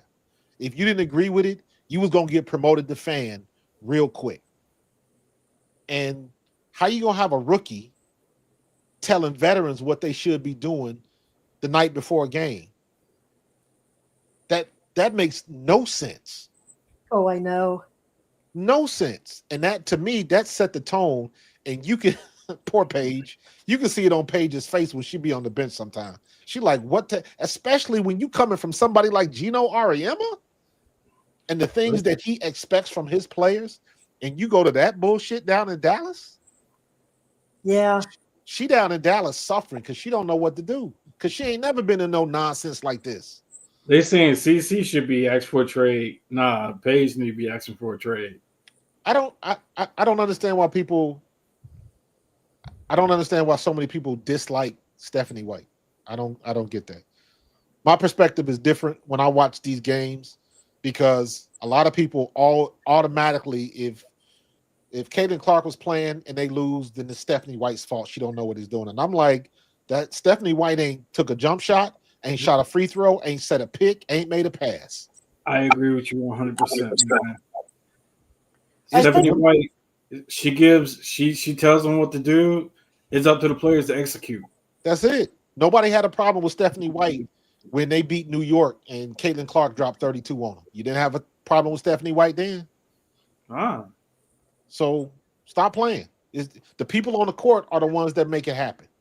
Kelsey Mitchell had another she was on a struggle bus tonight, and what happened? Natasha Howard and Sophie Cunningham picked up the production.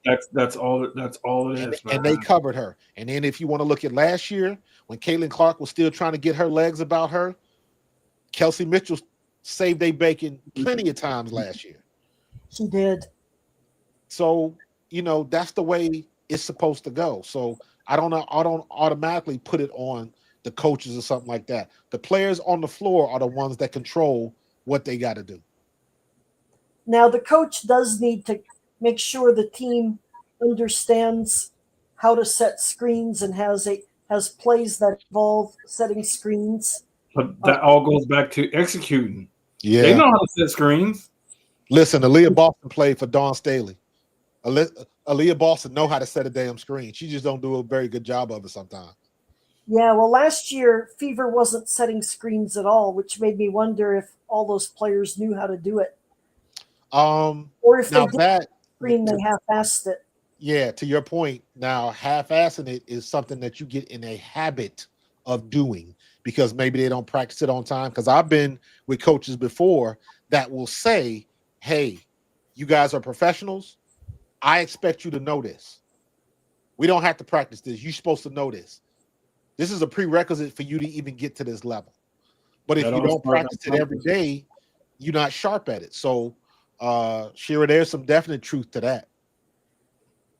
And the coach can also impact things like defense. Like, look at how Fever's defense this year is different from last year. Different coach, different level of defense. Yeah, because our defense has been tight all year. Yeah, all year. That's one of the things I really, really like about Stephanie White is that she brought that defensive mindset. Agreed. And knew how to coach it.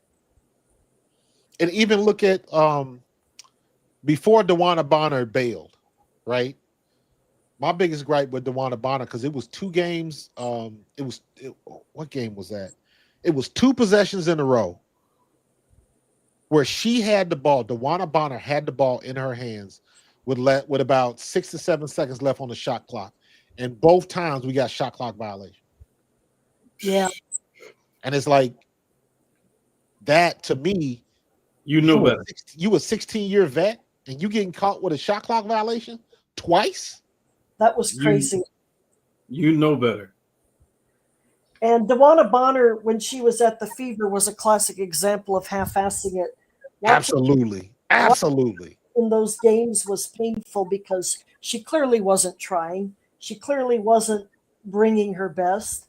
It's like she was trying to skate on her reputation as a vet and her reputation as a future Hall of Famer.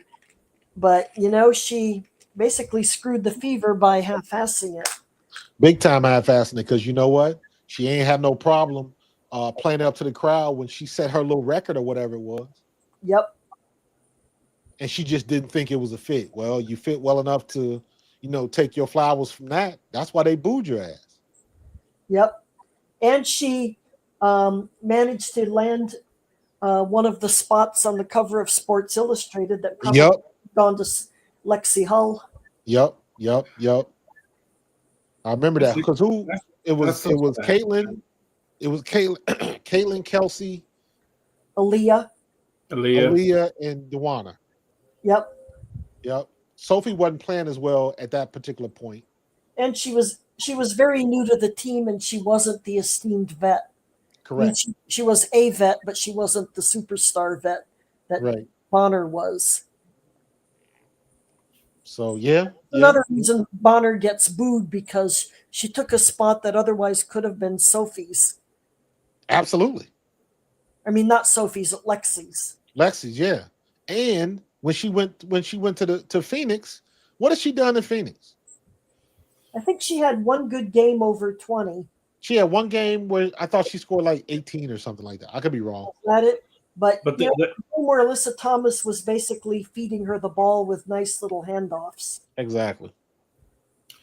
But that kind of goes back to what we said earlier, like the game.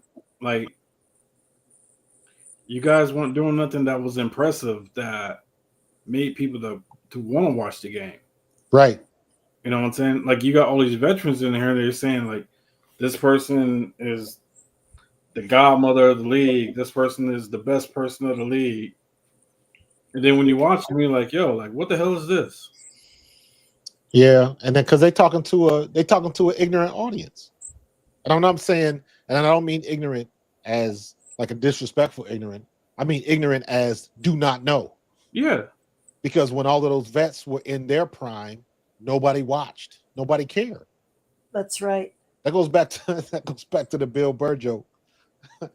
You ever heard Bill Burr's bit about the WNBA? That is the best joke in the world. He was like, the women failed it.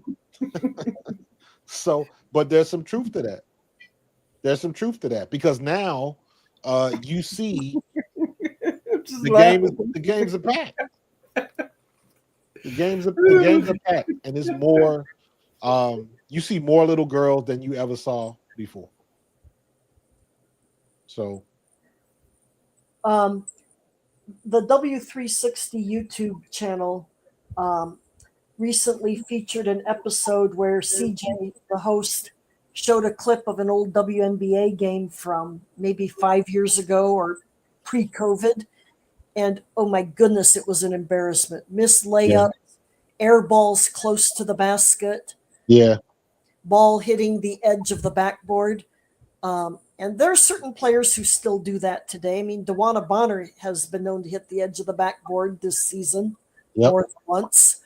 But, like the ball would fall on somebody's foot and they'd all go chasing it across the floor to the other half of the court and then pile up on it like a football game after a fumble. Yeah, it was not good. And we're not talking about a long time ago either. we not it wasn't. Now, granted, you had some good players, but for the most part, it was not a good look. The optics of it were not good. And then you got somebody like who was that got mad? Was that Asia Wilson that got mad because Flau'jae told her that she couldn't be the guy playing in 1-on-1? Oh, yeah. Asia's fans all came after Flau'jae for that. It's like, man, y'all must be crazy. Because didn't they play? Didn't the Liberty play a high school team, and the high school team pretty much used them up? Did they? I didn't hear about that, but it wouldn't surprise me. Maybe it wasn't the Liberty, but it was a team that Sabrina Ionescu was on. Well, that would have been the Liberty then, unless it was college. Now, I don't think it was college. Let me see if I can look this up. Because she was pissed that the high school team. I don't know if it was like a 1-on-1 thing. Sabrina Ionescu versus high school.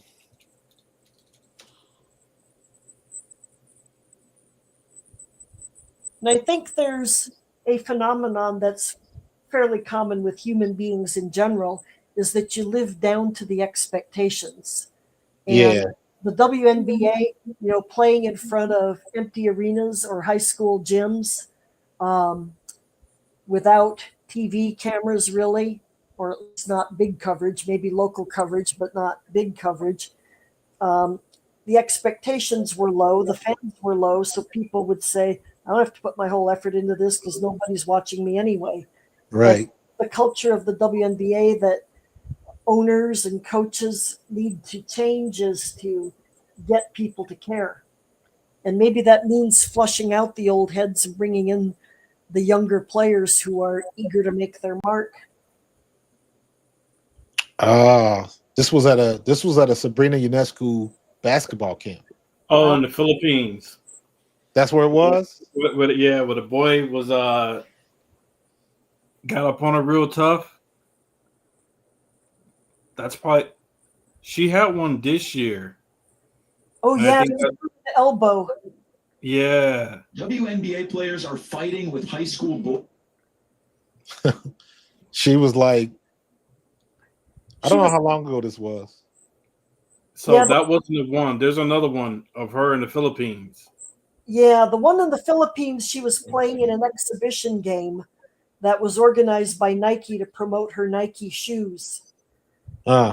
And in that one, she and some other people, I don't know who was on her team, but they were playing against the Philippine high school boys team. And she threw an elbow right into the chest of a 15-year-old. Wow. That poor boy was surprised. That's crazy. Because even in this picture, she don't look happy. But in any case, I would love to see Asia Wilson go up against an NBA player. That would not be pretty. Man. That would not be pretty at all. She talked a lot of smack in that interview, but doesn't put her money where her mouth is. No, that game, the Minnesota game, she came in doing her AKA, introduction and all of that type of stuff, fanning herself and all of that when she walked in. I was like, yeah, you just fanned away the only 50 points that y'all had in the damn game. Like, I was never a big trash talker when I played. But I'm like, I'm one of them type of people. Like, if you gonna do it, you damn well better back it up. Yeah, you got to be able to cash the checks that your mouth writes. Yeah, like if you gonna write it, you better cash it. And y'all got beat by 53, so you might want to just slide on out the back door entrance. And see, that's another thing about you guys want to talk about your game. That's a piss poor showing on Las Vegas and their coaching staff. Like, how do you not let your players play to at least try to fight and get back into the game? Becky Hammond is done with that Yeah. team. Becky Hammond looks so frustrated. Becky Hammond's I like Becky Hammond, but like she looked like she had her wits end. She don't know what to do. But that's what happens when you lose your whole team. Kelsey Plum gone. De'Erica Hamby tried to sue you. So the nucleus basically split apart. She got 4 head cases over there. Yeah. Like each one of them got to be the star of the show. How do you do that in that setting? Listen, man. There's 10 people on the court at any given time, but it's only one ball. Isn't Becky the one that said in a post-game interview that you can't coach effort when she was expressing her frustration with how her team played? She sure did. And she's right. She sure did. There's some things coaches can do to motivate the players, but there's a limit. I think this might be her last year with Las Vegas, and I think she might take a year off, and then maybe she'll end up in Chicago or some place that needs a good coach. But Chicago's not going to be any good until they get rid of that GM. Oh yeah, he's an idiot. Yeah, totally. Pagliaccia. Oh my God, he's the worst. He's the worst. They never should have fired Teresa Weatherspoon. Never. Yeah, as a rookie head coach, she made a lot of mistakes, and she had the challenge thrust upon her of dealing with Angel and all the noise that came with Angel. Yeah, and then she had to deal with Kennedy. Yeah. Yeah. But at the end of the day, Kennedy should have been like six woman of the year. Because Kennedy came off the bench the first half of the year, but by the end of the year she was starting. Yeah. Producing. Like Kennedy is nasty, but she was a head case. Listen, man, Kennedy was that person that I'm like this. They wouldn't be where they were last year if it wasn't for her. Well, if for whatever reason, whatever happened to her the last 6-7 games of the season. Yeah, I remember she missed some time. Yeah. And that wasn't that after the locker room incident? Yeah. It was. So if Kennedy Carter plays those last 5 games, Chicago makes it to the playoffs. Mm-hmm. They make it to the playoffs. But they're gonna have another GM. They better have another GM. I don't know if Tyler Marsh can coach or not. I have no idea. I believe he can. It's kind of like one of those situations, man. Like we say about Stephanie White. It's like, yo, like I put y'all out there to execute. Y'all not even trying to execute. Yeah, but they can't keep Tyler Marsh. I've seen times, man, Cardosa, like she's lost out there on that court sometimes. If Tyler Marsh has a worse record than Teaspoon, he got to go. You got to get rid of him. But the thing is, who are you going to replace him with? I don't know. Becky Hammond. If she's available. And a lot of people are still talking about Lisa Leslie, but Lisa Leslie turned me off so bad. Like, you talk about entitled. She said she was never going to try for That's the word I was looking for earlier. Entitlement. Yeah, she was never going to try for another head coaching job again because they didn't just give it to her. And I'm like, man, what about all the people that's been busting their ass? You supposed to step in front of the line on them? I don't understand that. Has she even been an assistant? She was a head coach for a Big 3 team that won the championship in the Ice Cube League. No, that's completely different. I know, but that's her only coaching acumen. And I'm like, if you want to coach, don't don't get mad because they didn't give you the job in front of somebody else that's been busting their ass. And you think you just deserve it so you can step in. At least Teaspoon has some experience. She was an assistant coach for a while. She cut her teeth. You coached one season in the Big Three, and now and you mad because they didn't just give it to you. Yeah. Like, I had a problem with that. I was like, that goes against everything that we have to go through as professional athletes. As professional athletes, you're supposed to have that attitude where nothing can stop you. You don't quit, blah, blah, blah. And now, because they didn't give it to you, you want to quit? Well, good riddance then. The job wasn't for you. No, it wasn't. I know who Chicago could get if they replaced Tyler Marsh. Christy Sides. They be done ran all over that girl. Man, you think she sounds like she smokes cigarettes? They would run all over Christy Sides. But you know, I heard her in an interview that was not post game, and her voice was normal. So I think that she always sounds hoarse because she yells during practice and games, shouting out instructions. Yeah. And from my understanding, and again, I'm going back to when I did not watch the W, I believe Christy Sides was the only one that would take that Indiana job at the time. That's right. So Lynn she was a little overmatched because she made some poor decisions, but they made the right decision getting Stephanie White. They made the right decision. I think Stephanie White's a good coach, and they're gonna play their cards right, and they're gonna get Caitlyn back before Caitlyn's probably gonna play about, I want to say, anywhere between 7 to 10 games before the playoffs start. So she'll be back in about another 2 weeks.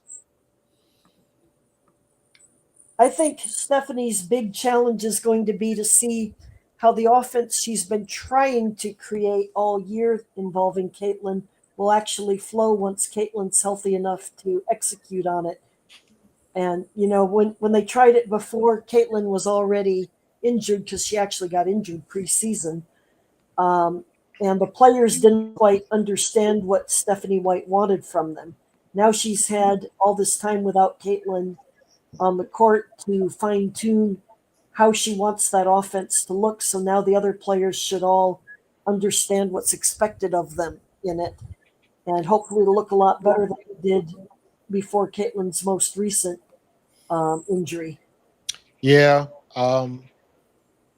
because obviously Aries going to come off the court. Aries going to be the backup, but so it will be Caitlyn, Kelsey, Aaliyah, Natasha, and Sophie. Even though what I'm hoping is by the time Caitlyn Clark comes back, it'll be Chloe Bibby starting. But I don't think that's going to happen. I don't think they're going to pull Natasha from the starting lineup. Well, no, keep Natasha. Pull Sophie. Okay. Pull Sophie, but you can't pull Sophie because she's shooting the lights out right now. You hear me? Huh? Sophie's a guard and Bibby's a forward. Yeah, but Sophie don't bring the ball up. That's Ari and Kelsey. So I mean, you can have Chloe Bibby can bring the ball up if you need her to, but at the end of the day, whoever's bringing the ball up is running the play. So just like Aaliyah Boston brings the ball up the court a lot. Yeah. I would go with Boston, Clark, Mitchell, Howard. Did I say it right? Let me see. Natasha Howard, and then again, who is it? Is it Sophie, Bibby, or Lexi? I mean, you got to roll with Sophie in the beginning because at the end of the day, here's one thing that we didn't have that we have now. We have a bench. Absolutely. All right. So there's like playing time as far as starting time. You go with your regular starters, and then you can rotate.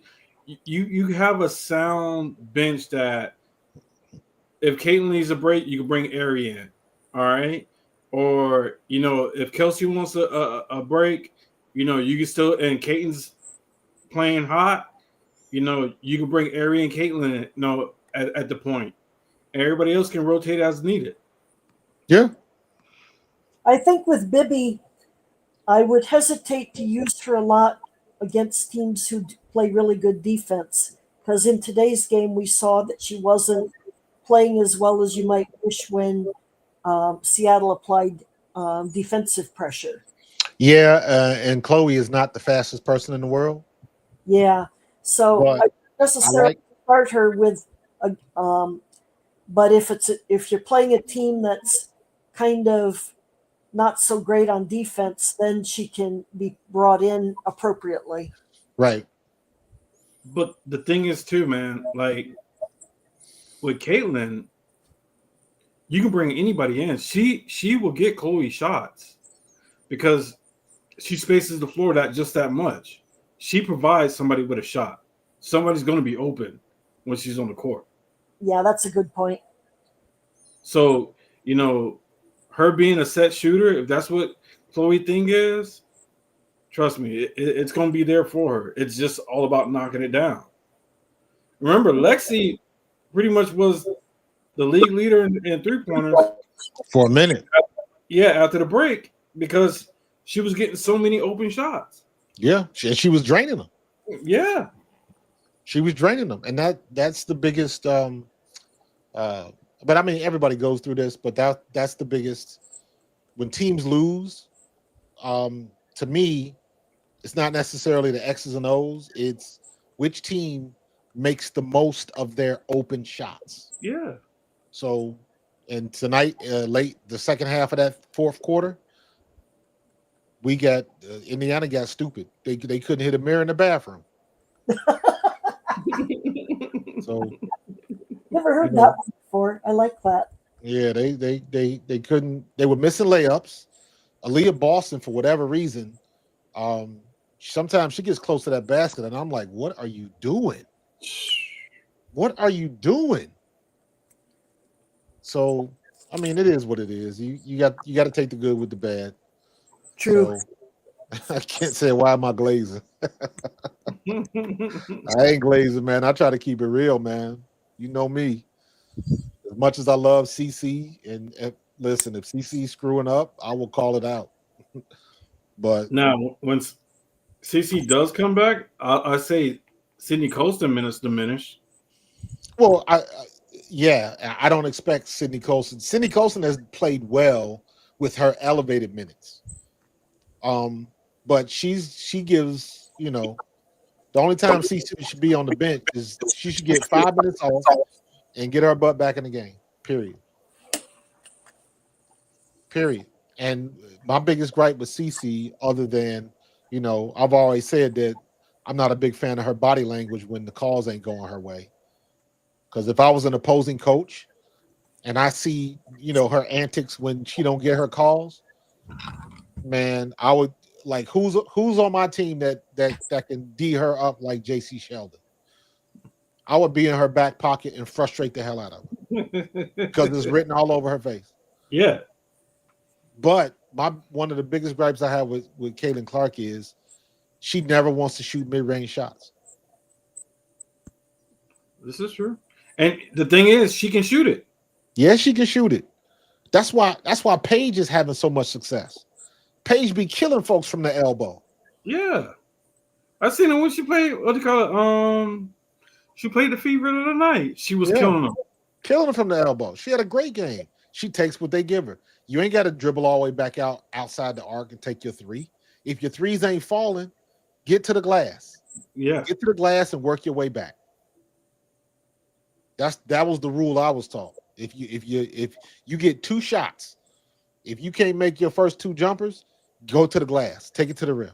And then once you get to the rim, work your way backwards. Get to the rim, then hit you about a 5 to 6 foot, then about an 8 to 10 foot, then about a 12 to 15, and just keep working your way backwards till you get outside the arc and try it again. But I think that's more of like a bad habit of hers. Oh yeah, she did the same thing when she was at Iowa. Yeah, that's her thing. So she's gonna live and die by it, regardless of you want her to or not. She's just gonna live and die by it. Yeah, but that's the difference between, in my opinion, that's where being a pro comes into play. Yeah, Because being a pro means you got to understand your game, and you got to understand when your game is on and when it's not. And when it's not, what is your plan B? You can still pass your ass off. You're still the best passer in the league. Um, but I'm gonna take a be devil's advocate on this one right here. I'm gonna give it her thing with the injury. If you're nursing that groin or you still ailing from that injury, you're not trying to do all that driving. You're trying to take the easy way out. And even with the easy way out, like I still don't even know why you did that with the shooting. So hey, it is what it is. Before Caitlyn's injury, when she was in, she was starting to take it to the glass on a regular basis when her jumpers weren't falling. So she Yeah. was doing it. She gotta convert. Gotta convert. When we get the defensive stops, gotta convert on offense. Mainly the same thing. Our defense has been phenomenal this year. Indiana's defense has been phenomenal. So hopefully they can put it all together and make this push to the playoffs and stay healthy when it comes time to play. So we'll see. We can hope. Listen, they got 17 more games left. When they hit September, I need them to lose one game. What are you talking about? The Fever. Lose one game? You mean they shouldn't lose but one game? I need if they was to win the rest of these games, they got 13 games. I need them to lose at least 2 or 3 more. Why? I don't need you going into the playoffs on a heater. I don't subscribe to that. Nah, I don't need you going to playoff on it. I don't subscribe to that. Each game is its own season. Nah, I get you on that, but no, because basketball, more than most other sports, momentum carries. No, I get that. So yeah, I don't subscribe to that at all. You know, because at the end of the day, if you do have a losing streak going into the playoffs, now you're trying to break that streak because there's more at stake. So you want to get as hot as you can get and get that momentum going into the playoffs. So you're playing at a level where everything is clicking, and that just don't happen at a flick of a switch. No, I get that, but I think sometimes you got to be brought down to earth and get a better sense of urgency. I don't know. Let that happen to somebody else. So, let that happen to somebody else, man. Just all they got to do is stay healthy. And like I said, once they get to the playoffs, everybody got a shot. Everybody got a shot. So I still say, unless Meesman turns into freaking Wonder Woman over up there in New York, but anybody right now, anybody can get got. The Fever don't have to play. I don't think the Fever has another game with New York. No, they're done with New York for the rest of the year. No, yeah, but I'm just saying, I still think New York is the best team in the league right now. Having said that, New York has proven that they can be beaten. So everybody's got a shot. Golden State's got a shot. The only teams that don't have a legitimate shot, like Chicago and Connecticut. So, and I just think mathematics just is not in their favor. So, but guys, I'm about to shut this down because I gotta go to bed, get to work in the morning. All right, my man. I appreciate you having me.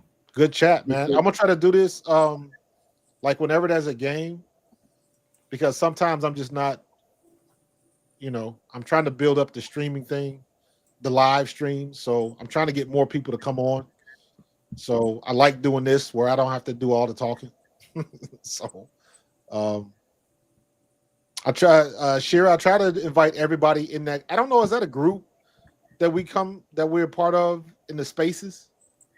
There's not a formal Facebook group or Twitter group for the people that go in the spaces.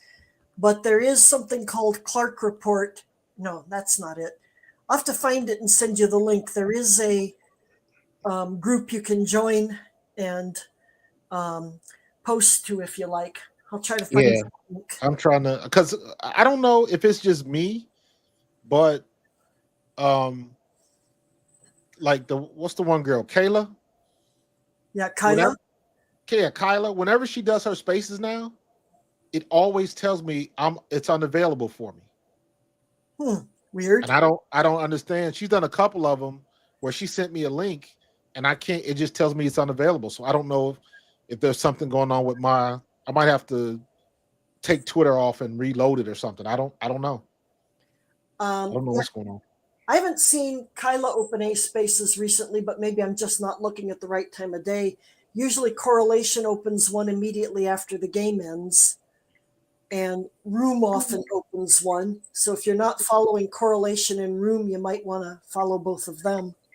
I think I am, because I think they followed me the first time I jumped into space that one day.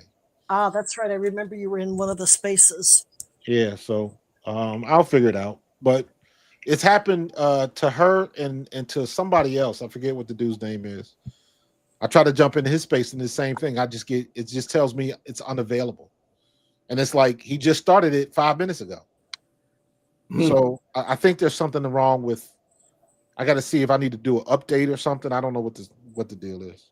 Yeah, that might be. And if you're told that there's a space going on and the link doesn't work, try clicking on your profile picture in the upper left corner of your app, and that will pull up a pop-up menu, and there'll be a choice on the pop-up menu for spaces, and it will tell you a lot of spaces that are currently going on.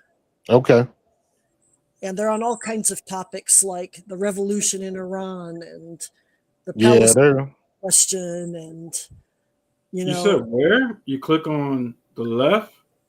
Your profile. If you're in the Twitter app, like on your phone, in the upper left corner there should be like a miniature profile picture, and if you click on your picture, it should bring up a pop-up menu. Okay. And the pop-up menu has an item for spaces. And what's number one on spaces right now, happening now, is Epstein. Oh, yeah.